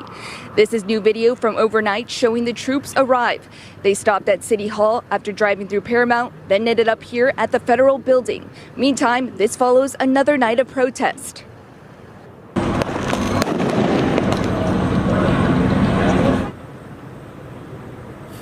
Video from last night shows tense moments in downtown LA as protesters clashed with police, some setting off fireworks and starting fires. Officers responded with what appeared to be tear gas to disperse the crowds. In a separate incident, demonstrators were seen entering a damaged convenience store in Compton and looting items from inside. According to the LAPD, multiple individuals who returned to the area after a dispersal order was issued on Alameda Street were detained and are expected to be booked for failure to disperse. We spoke with Mayor Bass about the deployment of the troops at City Hall, federal buildings, multiple staging areas. This is what it takes when Democrats abandon their duty to protect citizens. Now, here's Newsom's most pathetic moment. After claiming Trump's a stone-cold liar, he admits they talked for 20 minutes about the crisis. Then he dares Tom Homan to arrest him while deflecting from his own failures. Watch this. I mean, you're seeing these authoritarian tendencies now are being acted out by this administration. And we're case in point as it relates to nationalizing, federalizing the National Guard, threatening now to put in Marines. So I hope these people would pause and just consider. Now, some of them, they want that kind of chaos. Some ways, they're adjacent to where Donald Trump is. But the peaceful protesters, we want to keep them safe. We want them to exercise their fundamental rights. We want to keep those that are enforcing the laws in a respectful and responsible way also safe. But Donald Trump needs to pull back. He needs to stand down. Donald Trump is inflaming these conditions. This is Donald Trump's problem right now, and if he can't solve it, we will. He continues to, as always, hit you hard publicly. Just 10 minutes ago, he put out another Truth Social telling you and the mayor to apologize to the people of Los Angeles. You guys go at it pretty hard publicly, but I know you talk privately. Have you spoken in the last couple of days to the president about any of this? Yeah, we talked for almost 20 minutes, and this issue never came up. I kept trying to talk about L.A. He wanted to talk about all these other issues. We had a very decent conversation. When was this? This was late Friday night, I think about 1:30 plus his time. After the protest had started? After the protest, and he never once brought up the National Guard. He's a stone-cold liar. He said he did. Stone-cold liar. Tom, arrest me. Let's go. This is your governor of California begging for attention while your cities burn. He claims that Trump never mentioned the Guard on their call, but Trump was already mobilizing to save the state that Newsom destroyed. Here, take a look at this. This is what Gavin Newsom posted.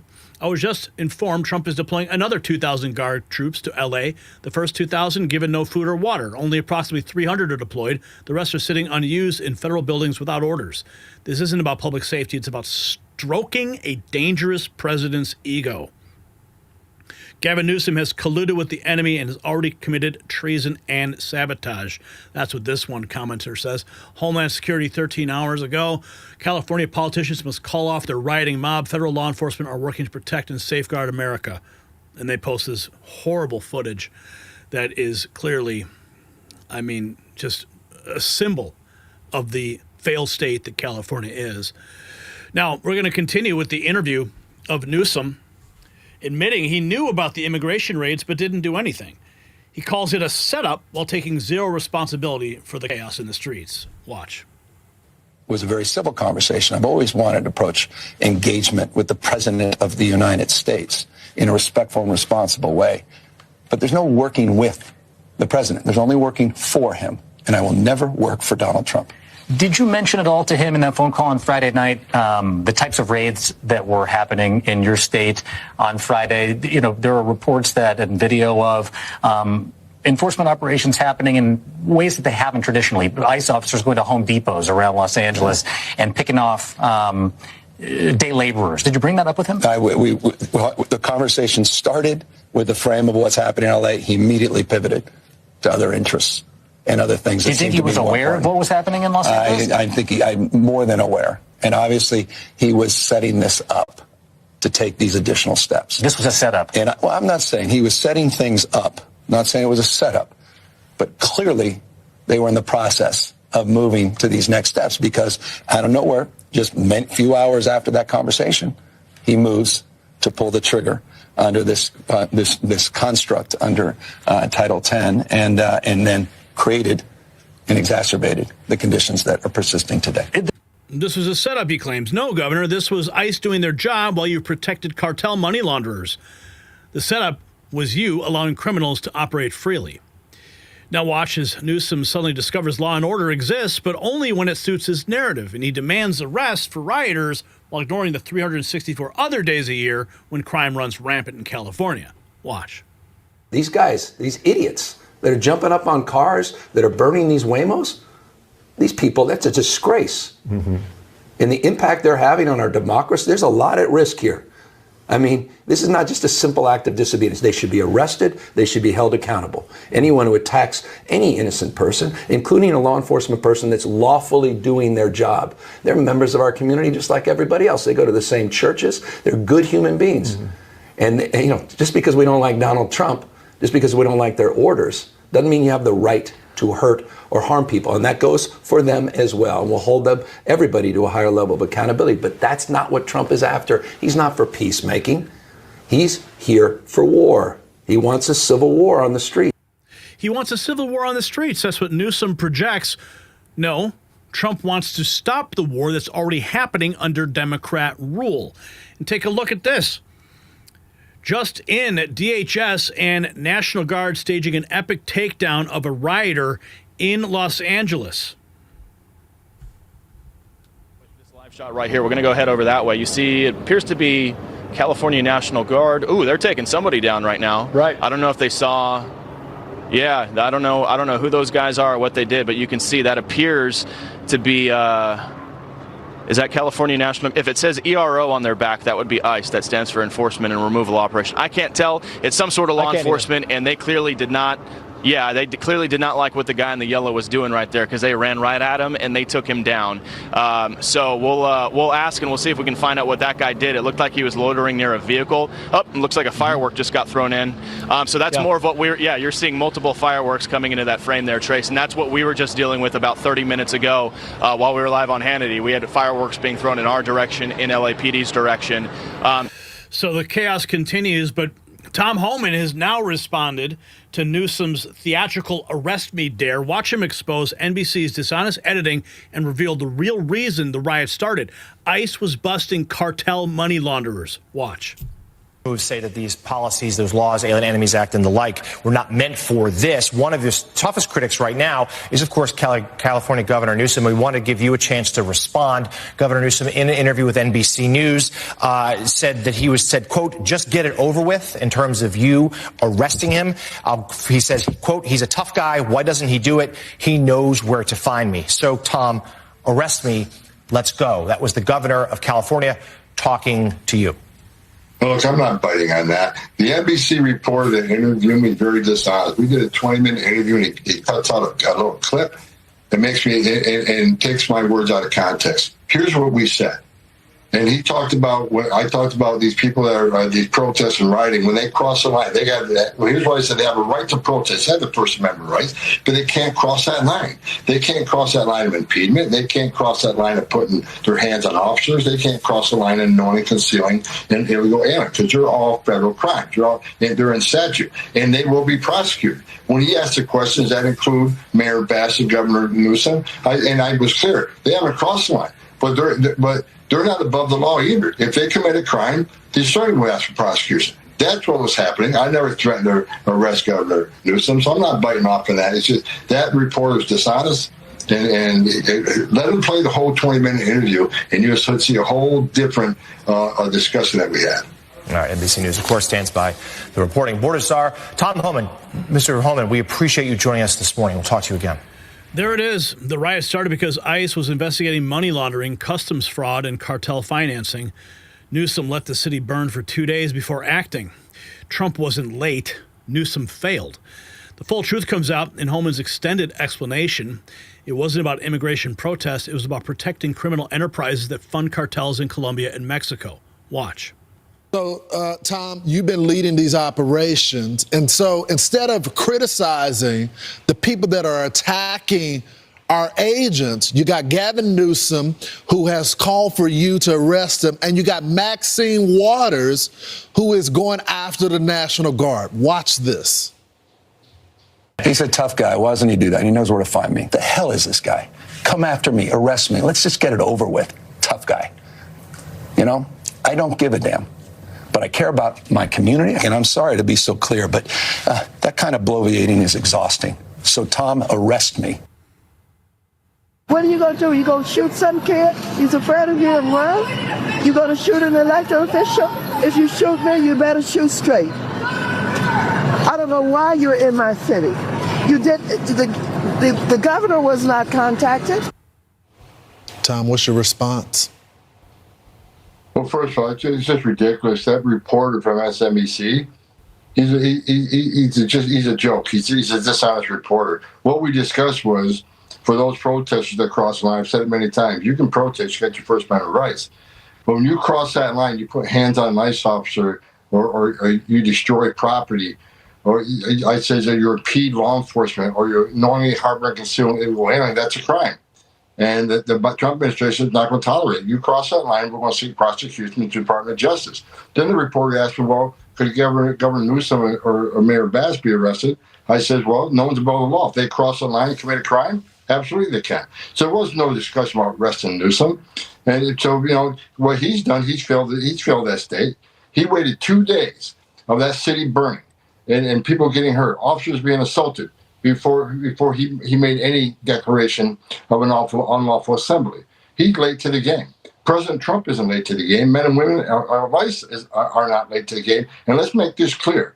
I keep hearing this term ICE raids, ICE raids. What happened with how this riot started is that ICE was serving a series of criminal warrants at a business being investigated for money laundering, customs fraud, and serious violations on sending money to criminal cartels that in Colombia and Mexico that fund criminal cartel activities in the United States. It's a part of an overall conspiracy that ICE is investigating. So we're arresting bad people. We were enforcing laws and following up on a serious criminal investigation on cartel financing. So that's exactly what ICE did. And ICE took a lot of bad people off the street that day.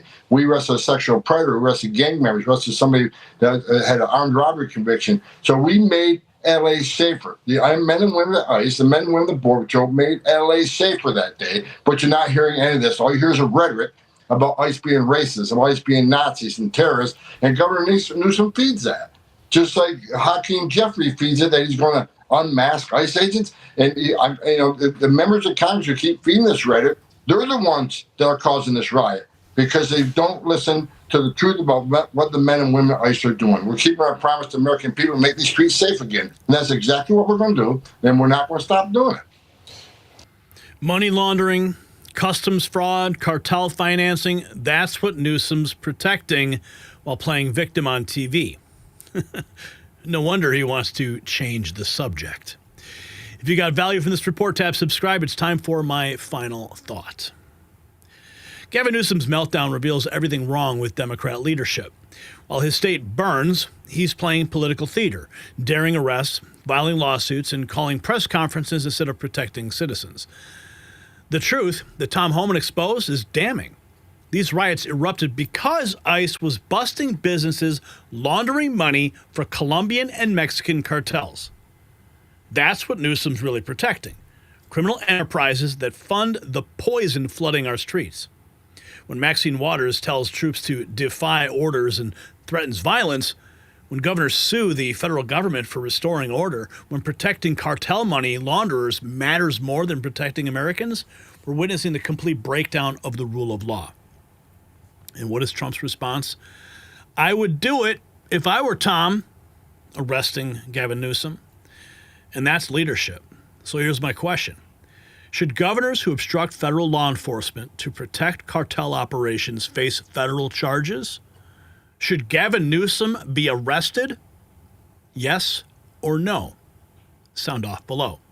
And show where you stand by checking out our America First merch, linked in the description. Okay, so we have one super chat that came through. Ocean Breeze Salty. Who's done with this crap? Thank you, sir, for the $10. We appreciate that. For $73.68 and one new member today. Welcome to the family. All right, let's see what else we've got here. We got Susan, who dropped $4.99. A paracharacter cheerfully blowing a party horn. Yeah, it's not quite the party in California at the moment. But we do have a $5 bill we're going to put there in your honor, Susan. We thank you for that. And you guys said, to the answer of our trivia question, you guys said it was B, Ronald Reagan. And you were correct.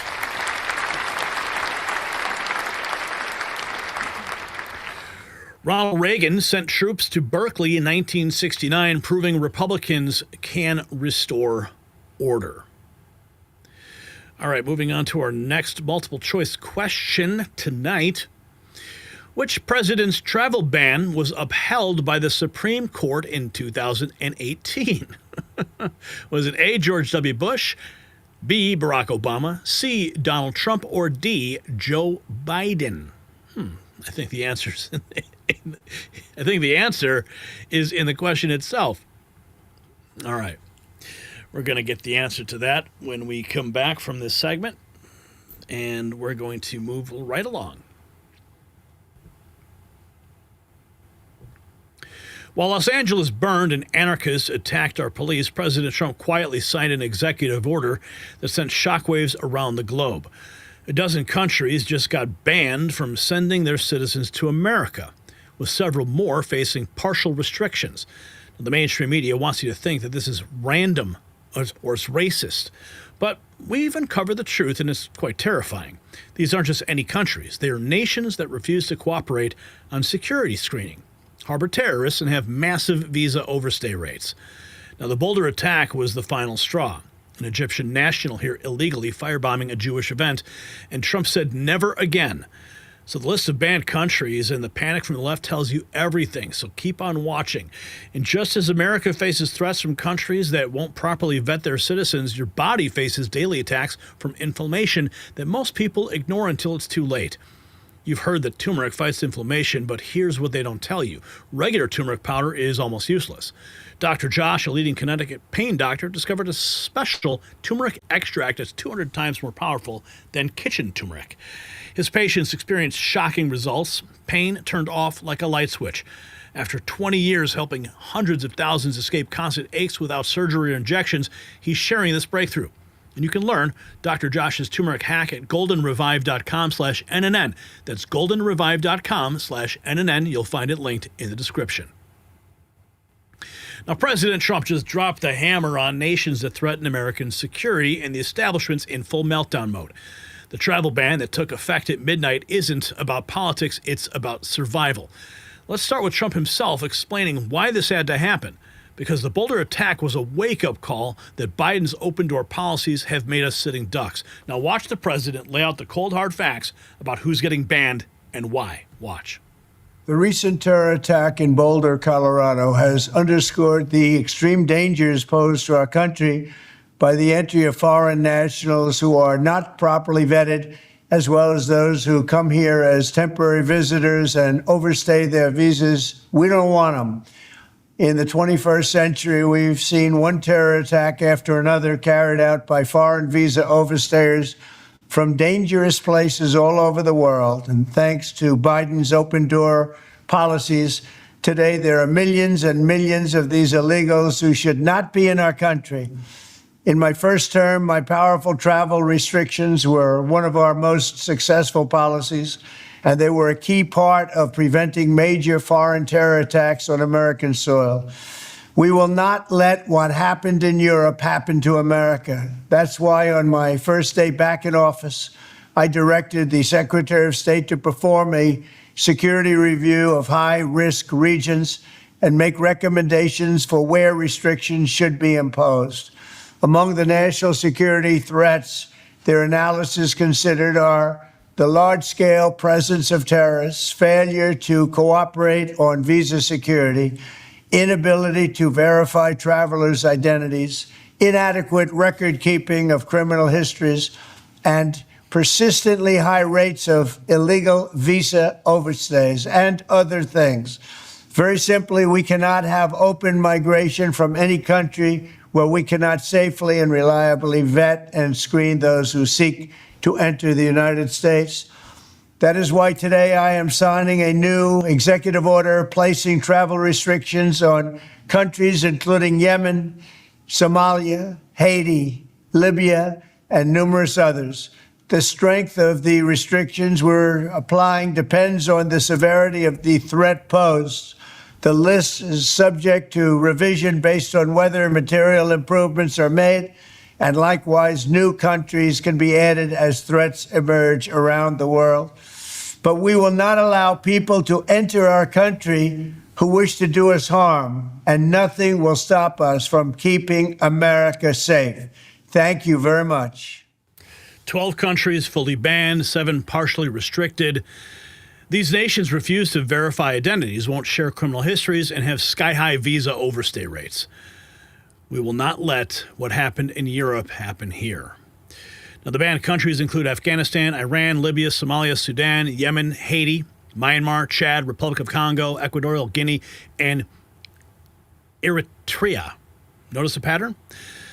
These are either state sponsors of terror or failed states that can't control who leaves their borders. Take a look. This is the new restriction to the U.S. entry. Those are the nations. This map, it shows the full scope of Trump's protective action. The partial restrictions hit Cuba, Venezuela, Brunei, Laos, Sierra Leone, Togo, Turkmenistan, countries with specific security failures. Now, ABC News reports on the immediate impact, and watch their coverage and notice how they try to spin this as controversial while admitting these countries lack proper vetting and harbor terrorists. Watch. President Trump's travel ban on a dozen countries is now in effect. The new ban impacts people from all of these nations that you see on the screen.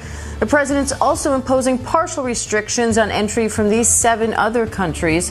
The White House says it's targeting countries that lack proper vetting, don't share identity and threat information, or have high visa overstay rates. Hi, Matt. So what are some of the immediate impacts now that this ban's in effect? Yeah, so the immediate impact, of course, is going to be that hundreds of thousands of people who would travel to the United States for a variety of reasons over the coming months and years, whether it be working, whether it be to visit family members, whether it be for tourism, all of those visa applications are now going to be denied. Obviously, we know that there's a ban on the entry of the individuals from those countries, but effectively what's happening here is that when these countries' individuals go to the United States Embassy or a consulate in these countries and apply for a visa application, most of them are going to have those visa applications summarily denied. That has a number of different impacts, kind of what I listed off the top there. Of course, there's the obvious impacts of, people coming here to work, people coming here for tourism, but you also have to remember that from this list of 19 countries overall that's affected, you're talking about millions of people who are nationals or were nationals, maybe binational, have dual citizenship of both countries that are already in the United States. So let's say you're someone from Chad, for example, you're living in the United States, you're not going to be able to have family members come visit you. So there's the humanitarian side of this, there's the business side of this, but of course what the Trump administration is saying here is that these are countries with either a history of terrorism, whether they have histories of high rates of visa overstays. These are countries that were investigated by the State Department and found to be worthy of being included in this ban. Of course, there's going to be challenges in court, just like we saw during the first Trump administration. Hundreds of thousands of visa applications will be denied. Good. Every denied visa from a terror-sponsoring nation is an American life potentially saved. And Tom Homan sets the record straight on why the ban is essential, because these countries don't properly vet issuing visas. And we've paid the price in American blood. His message crystal clear. Watch.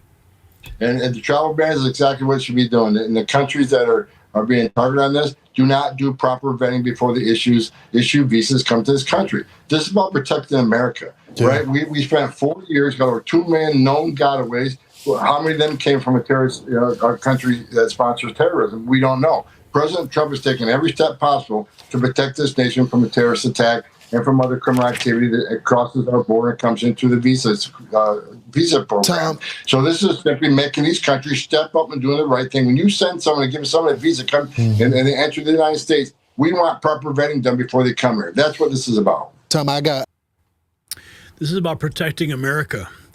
After 4 years of millions of known gotaways under Biden, how many came from countries that sponsor terrorism? We don't know. And that's exactly why the ban is necessary. ABC's morning show tried to frame it as heavy-handed, but watch as they accidentally admit the truth. Egypt isn't on the list, yet an Egyptian illegal committed a terror attack. If anything, the ban doesn't go far enough. Watch. Now to President Trump's travel ban. It's set to go into effect at midnight, and ABC's Alex Prochet is in Washington with more on that. Alex, good morning to you.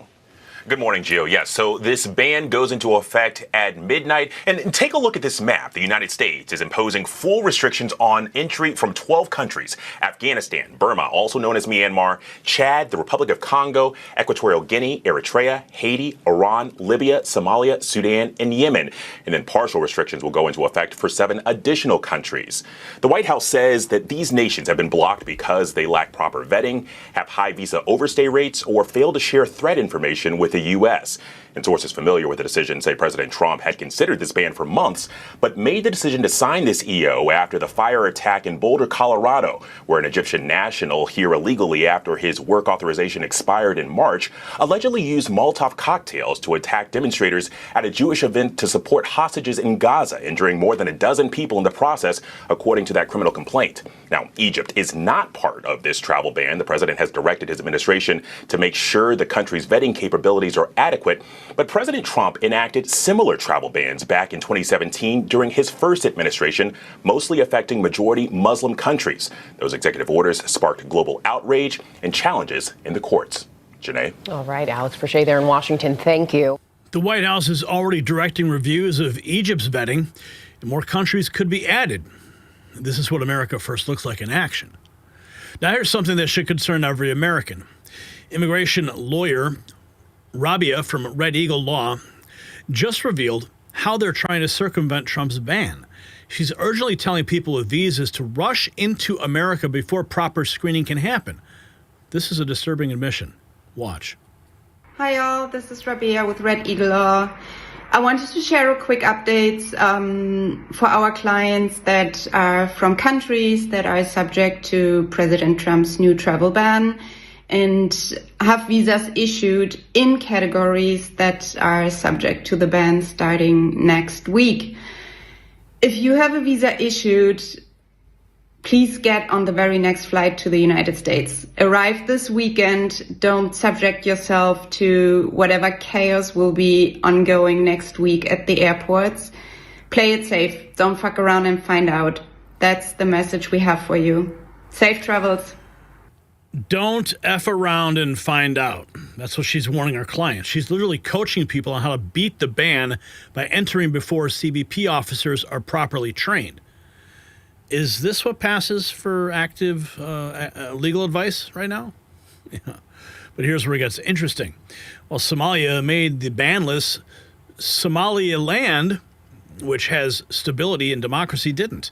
This proves that Trump's ban isn't based on, it's based on security and not prejudice. One Somali activist accidentally makes Trump's case for him. Watch. Yeah, Hallie, we haven't seen any legal challenges just yet. And this time around, the Trump administration has really taken care to tie this ban to specific national security concerns. For example, saying that Sudan and Somalia have inadequate screening and vetting measures in place for travelers from those places. Hallie? He calls Somalia a terrorist hub haven while praising Somaliland's stability. That's exactly why one's banned and one isn't. Facts matter, not feelings. And of course, the Democrats are crying racism. Watch Congressman Dan Goldman embarrass himself on CNN, claiming this is about keeping anyone who's not white out of America. His unhinged rant reveals their true agenda. Watch. We're at Congressman Dan Goldman of New York, and it's great to have you here, sir.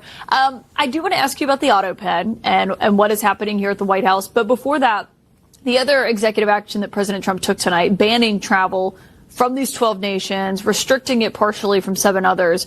What is your reaction to that move from the White House tonight? I mean, it's pretty consistent with what his quote unquote immigration policy is, which is just essentially to keep anyone who's not white out of the country.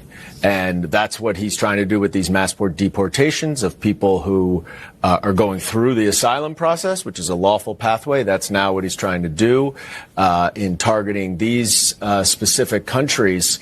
And so it's a combination of this effort to push forward with this great replacement theory, as well as just to distract from what's really going on, which is a revolt against his terrible reconciliation bill that cuts taxes for billionaires and increases our deficit by $2.5 trillion. I read through the proclamation about, why he was putting this travel ban in place. And part of it is he's citing people who Did you hear him throw out those buzzwords? He calls it the great replacement theory while defending lawbreakers and visa overstayers. Goldman would rather virtue signal than protect Americans from terror attacks.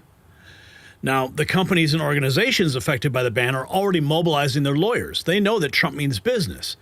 This isn't the weak-kneed Trump of 2017 who let the courts push him around. This is Trump 2.0, and he's not backing down. And the countries on the list have one thing in common. They have failed to meet basic security standards that every nation should follow. They don't verify identities, they don't share criminal records, and they don't track their citizens who overstay visas. That is not America's problem to solve. If you got value from this report, tap subscribe. My final thought is next. So the travel ban represents something bigger than immigration policy. It's about whether America has the right to decide who enters our country. When an Egyptian illegal can firebomb a Jewish event in Boulder, when countries refuse to share criminal histories, when visa overstayers commit terror attacks year after year, we're not dealing with immigration. We're dealing with an infiltration. The Democrats calling this racist are the same ones who lock down churches while keeping strip clubs open. They don't care about safety. They care about votes.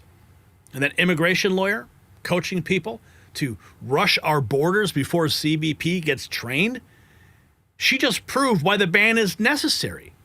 So here's my question to you. Should lawyers who help people circumvent security measures face prosecution for endangering national security? Simple yes or no. Let me know in the comments. This is about protecting American lives, period. So show your support for America First policies and grab your next news gear from our merch shop, linked in the description.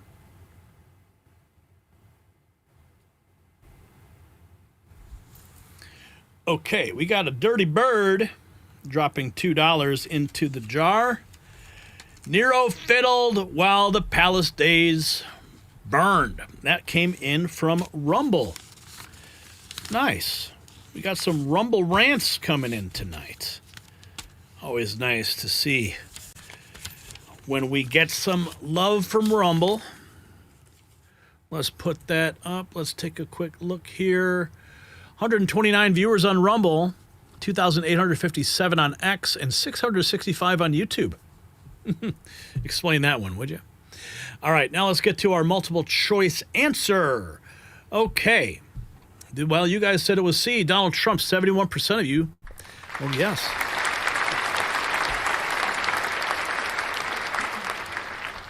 Yes, you were correct. Donald Trump is the answer. The Supreme Court upheld it 5-4, validating his authority to protect America. All right, we're going to move on to our next and final topic of the evening and our final trivia question. What year did Nixon open diplomatic relations with communist China? Was it 1969 A, B 1971, C 1972, or D 1974? You can answer in the chat room, in the poll, or in the comments below. And we'll get the answer after this segment. My friends, the Cold War never ended. It just changed battlefields. While you've been watching Los Angeles burn, Communist China has been executing a massive infiltration campaign across America.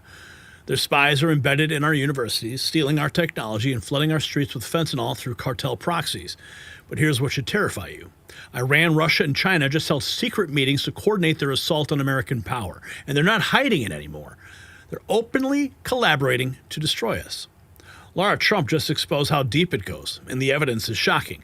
From ministry agents operating in plain sight to bioweapons smuggled across our borders, the new Cold War is here, and we're already under attack. Keep watching. We're going to break it all down. And China's assault on American strength isn't just economic, it's biological. They're attacking the very testosterone that builds this nation. Now, most men, they blame aging or genetics for feeling drained, but the real culprit is something you eat every day, something you've been told is healthy. This one food destroys testosterone, kills motivation, and leaves you weak. It's not junk food or sugar. Now, the team over at Sculpt Nation, they've created Test Boost Max with 8 natural ingredients to restore healthy testosterone without prescriptions or injections. And thousands of men are reclaiming their strength. So watch the free video exposing this testosterone killer at sculptnation.com/NNN. It's linked down below. That's sculptnation.com/NNN. Take back control today. Now, the new Cold War is not coming. It's actually here. And China is winning battles most Americans don't even know are being fought. And what you're about to see is going to change how you view every Chinese student at your local university and every product on store shelves. Laura Trump just delivered a bone-chilling warning about the scope of Chinese infiltration in America. From spies in Congress to fentanyl flooding our streets, Beijing's war against us is comprehensive and it's ruthless. Watch now as she exposes the terrifying truth. America is back, but so are her enemies. And they're no longer just testing us, they're working together to take us down. Just days ago, officials from Iran, Russia, and Communist China met behind closed doors to coordinate their position ahead of a critical hearing on Iran's nuclear program. The world's most dangerous regimes, the same ones funding terror, hacking our infrastructure, and undermining our alliances, are now openly collaborating to blunt U.S. influence and advance Tehran's nuclear ambitions. It's not a coincidence. It's a coalition of chaos, and it demands a serious response. Meanwhile, Chinese spies are crawling all over our country, embedded in academia, industry, and yes, even Congress. You may remember it all started with Fang Fang and California Congressman Eric Swalwell. But that was just the beginning. Now we're learning of fresh espionage plots, dangerous pathogens smuggled into the U.S., and a Chinese Ministry of State Security that's operating in plain sight, exploiting and infiltrating, and for years, Washington let it happen. That's why under President Donald Trump and Secretary of State Marco Rubio, the United States is taking action, revoking visas for Chinese nationals tied to the CCP, especially those working in sensitive fields like AI, semiconductors, and biotech. Because let's be clear, China doesn't just want to compete with us, they want to replace us. They're weaponizing global markets, flooding our streets with fentanyl through cartel proxies, and rewriting the future of technology to serve a communist dictatorship. And now they're doing it all while teaming up with Moscow and Tehran. This is exactly what President Trump warned about. And now under his leadership, once again, we're confronting the threat head on, without apology, without hesitation. China doesn't want to compete. They want to replace us. And they're using every weapon available. Cyber attacks, drug warfare through cartels, and academic espionage.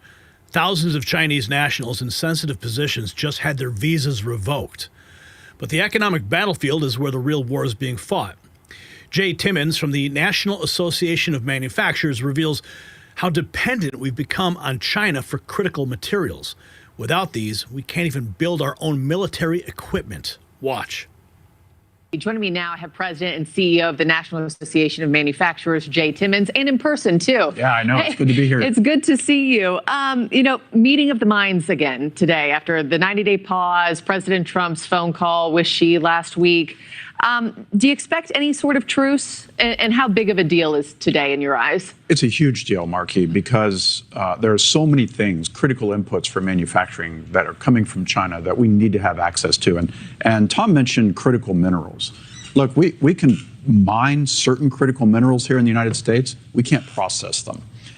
We need to deal with that in the future for sure. But until that time, we need to figure out a way to get the processed critical minerals here so that we can build our chips, for silicon chips, so we can build our automobiles and other types of manufactured products that need those critical minerals. Yeah, so put into perspective for us, how you're watching today, what this means for companies big and small, manufacturers everywhere that, you're out talking to. How edge of your seat is a day like this for you guys? So I actually don't want to just put it into one day. Look, we've been very concerned about where we're headed in terms of tariffs. Manufacturers have it in the United States. Our optimism survey in the second quarter dropped significantly from 70% optimism down to 55%. Manufacturers are very concerned about what's ahead. they still are very optimistic about the future. If we think in terms of the carrots and the sticks that the administration is putting forward, carrots include tax reforms, getting those reinstated, making sure that we have a rebalanced and modernized regulatory system, workforce development, trade policy, and energy development as well, permitting reform. But we've got to get our trade policies right. We can't increase the cost of doing business in the United States and hope that manufacturing investment follows here in this country. Did you hear that? We can't process critical minerals here. We need them for silicon chips, automobiles, and defense systems. China has us by the throat, and they know it. Now, manufacturers' optimism dropped from 70 to 55% because of this vulnerability. And Timmons continues explaining the massive stakes of today's trade negotiations. Watch him outline what American consumers and businesses need from these talks and what happens if we fail. Watch. So it's really important. And tell me, too, for consumers and everyday Americans who are out there watching this morning and they're thinking, OK, a lot of this goes over my head. I just want to pay less. What would a win look like for the American consumer, the American business on your wish list? Yeah. What's tackled by the end of this, whenever it's all said and done? Yeah, so look, I mean, you said that people want to pay less. That's true. They also want to be able to access what they want, right? I mean, you don't want empty store shelves. So the president put this 90-day pause on, as you indicated. We've got 1 month left to get 89 trade deals or frameworks of trade deals done. Now, I have a lot of confidence. I've seen Donald Trump, when he's got his mind set on something, he's going to get it done. So we're very optimistic that those 89 deals will get done by July 9th. But what that means is if you're putting tariffs on goods that are coming into the United States, if those goods are important for you being able to, let's say, build a factory, critical inputs for building a factory, right? You can't afford to build the factory. So we've actually proposed a manufacturing investment accelerator program that will help, as the president's developing his policies, to have a speed pass for manufacturing critical inputs so that we can treat those items duty free, so that manufacturers can put those machines on a shop floor or bring in the critical minerals, put those manufacturing investments here so we can build more things here in this country. Yeah. Well, we'll see what today has in store, what both of these parties bring to the table. But well, I think this is the bottom line is this. This is what the president gets, and I think the American people get. When manufacturing wins, America wins. And that's the bottom line goal. Yeah. We'll see what happens today. Jay Timmons, thank you for being with me in person. Do appreciate it, and safe travels. Thank you. 89 trade deals need to be completed in 1 month. Empty store shelves aren't just an inconvenience, they're a national security threat when China controls the supply chain. The manufacturing accelerator program could be the lifeline. Now, the situation is so critical that these talks are happening in London, not Washington or Beijing. Elaine Dzensky, she explains why location matters and how Europe is watching nervously as America tries to break free from China's stranglehold. Watch. I think there's leverage coming into this conversation on the part of the Americans and the Trump administration because we have export controls on certain things that Beijing wants. So there will certainly be a conversation about how to get to a better place. But at this point, both sides have made the allegation that each other has slow-rolled the process since the last time they met. I think it's absolutely critical that these conversations are happening in London. Why? Because the Europeans are watching very closely. They have the same dependency issues as we do on these critical minerals and rare earths. This has to be resolved. Both sides are slow-rolling the process, but America has the leverage. Export controls on things Beijing desperately wants. The Europeans have the same dependency we do. Now, this affects the entire free world. Wall Street's holding its breath as these trade talks unfold. The New York Stock Exchange report shows how deeply China has infiltrated our financial markets. Even Apple is scrambling to navigate both tariffs and their dependency on China. Watch. Hi, I'm Kristen Scholler at the New York Stock Exchange. Well, equities are little changed after the S&P 500 finished 2.4% from a record on Friday. It's a busy week ahead with several events that certainly can impact the direction for stocks.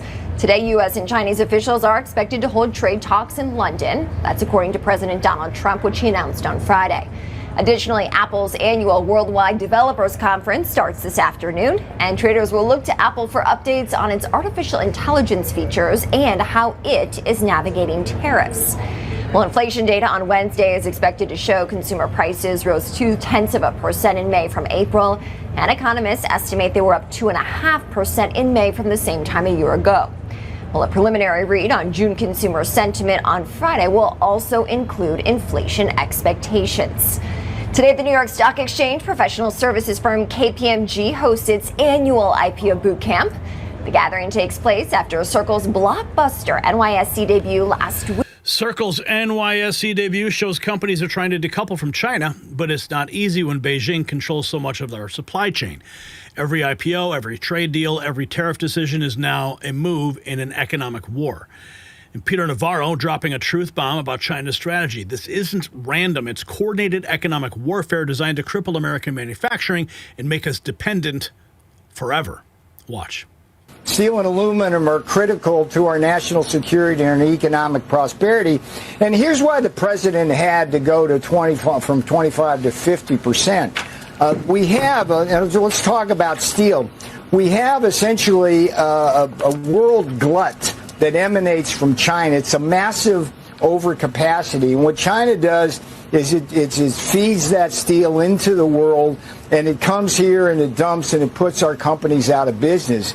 And we saw, despite 25% tariffs, what Joe Biden did was, first and foremost, he put in a bunch of exemptions and exclusions, which gutted the 25% effect. But even with the 25%, what we've seen is a lot of transshipping of Chinese steel, particularly from Vietnam, but also from Korea and Taiwan and Japan, coming in, and they openly scorn a 25% tariff. They openly advertise, hey, we'll eat that, no problem. And it's been a problem for the steel industry. The capacity utilization went back down to 75%. It was well over 80 in the Trump years. And then there was net losses in terms of the balance sheets in the fourth quarter. That's unacceptable, and it's a function of cheating. So 50% is a very good number. We're now in a position, Maria, very good news for the American people. We have enough capacity in this country to serve America's needs, both civilian and military. But here's the smoking gun that no one's talking about. Chinese agents aren't just stealing technology, they're infiltrating our most sensitive industries.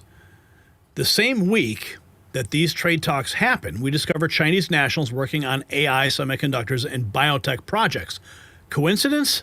Not a chance. So the coordination between China, Iran, and Russia is no longer hidden. They meant to strategize against us while we were distracted by riots in L.A. They're planning to help Iran go nuclear while we're putting fires out literally at home. This is coordinated warfare on multiple fronts. Trump's administration isn't sitting idle. Marco Rubio at State is revoking visas for Chinese nationals in sensitive fields. But for every spy we catch, how many are actually operating undetected? How many fangs are honeypotting their way through Congress right now?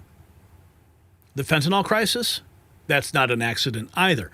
China floods our streets with poison through Mexican cartels while blocking us from the minerals needed for semiconductors. They're killing our people while crippling our industry. It's genius if you're evil enough. So the trade talks in London, they represent our last chance to break free before it's too late. We need those 89 deals done, and we need them now. Every day we delay, China tightens its grip on our economy and our future. If you got value from this report, tap subscribe. My final thought is next. So the new Cold War with China isn't about missiles and tanks. It's about rare earth minerals, stolen technology, and fentanyl on our streets. While we've been arguing about pronouns and climate change, China has been executing a decades-long plan to replace America as the world's superpower. They control our medicine supply, our electronics manufacturing, and increasingly our politicians. When Chinese spies operate openly in our universities while Beijing coordinates with Iran and Russia to go nuclear, we're not facing competition, we're facing an existential threat. And Trump's tariffs aren't really just about trade, they're about survival. The 89 deals that must be completed this month will determine whether America remains independent or becomes China's economic colony. So here's my question for you. Should we ban all Chinese nationals from working in sensitive industries until China stops its aggression? Simple yes or no. The clock's ticking, and China is not waiting. If you want to support our work here, check out our patriotic merch in the description at shop.nextnewsnetwork.com. Okay, we don't have any super chats to get to, but we do have an answer for you in the trivia question. You guys said 1971 B. Well, the answer was actually C.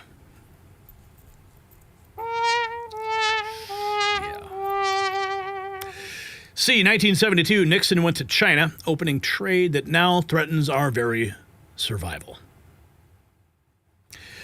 Okay, real quick, we're going to check in on what's going on in the main chat here, and then we've got to bounce.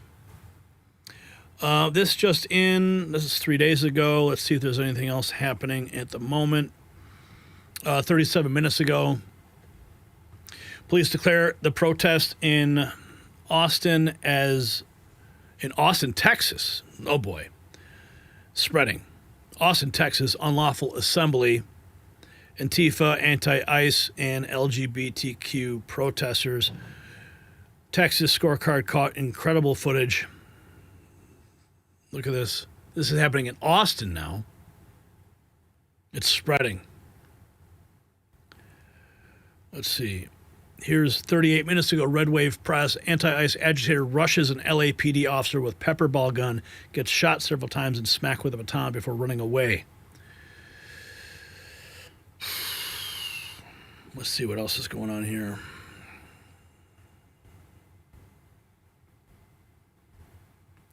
"41 minutes ago, MAGA Kitty.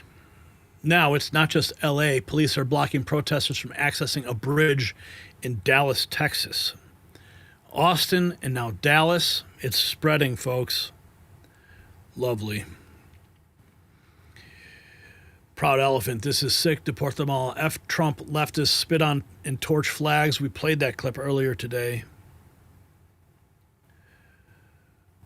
Oh, Ilhan Omar. What's this guy? Meanwhile, in Texas, tornado sirens and going off. This guy's watching the weather on his roof. Sheesh.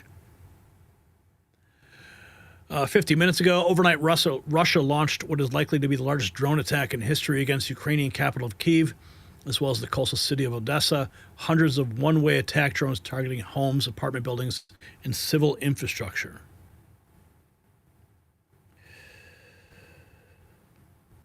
Oh, what's this? Baseball bats. LAPD officer found these 2 baseball bats hidden, stashed in bushes where agitators being cleared out from DTLA.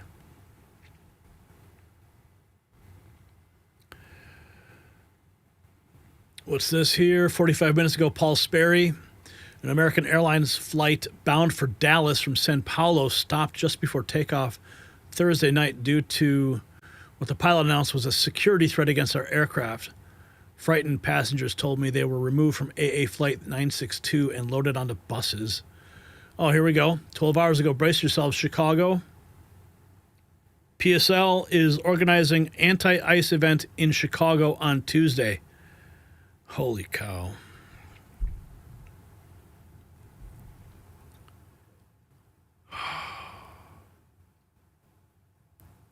Man. All right, folks. What we witnessed today isn't just news. It's the collision of multiple crises that will define America's future. Trump's one big beautiful bill proves you can slash the deficit while growing the economy, destroying decades of establishment lies about fiscal responsibility. $8 trillion in deficit reduction while creating jobs and protecting seniors. That is what real leadership delivers. But look what we're up against. Los Angeles is burning because Democrats protect cartel money launderers over law-abiding citizens. Professional anarchists funded by dark money are torching $500,000 vehicles while Gavin Newsom plays victim on television, literally begging to be arrested for the cameras. When Maxine Waters tells our troops to defy orders, when mayors excuse terrorism, when governors sue the federal government for restoring order, we're not witnessing protests, we're witnessing insurrection from the left. And the travel ban that took effect, well, it blocks entry from 12 countries that refuse to cooperate on security. The Boulder attack proved that Biden's open borders are a death sentence for Americans, yet immigration lawyers are coaching people how to rush our borders before CBP can stop them. They're not even hiding it, okay? They have contempt for our sovereignty, absolute. And while our cities burn, China is executing a master plan to destroy us from within. They've infiltrated our universities, stolen our technology, and created dependencies that threaten our very survival. When Beijing meets with Iran and Russia to coordinate against us, when they flood our streets with fentanyl while stealing our semiconductor technology, we're already at war. And most Americans don't even know it.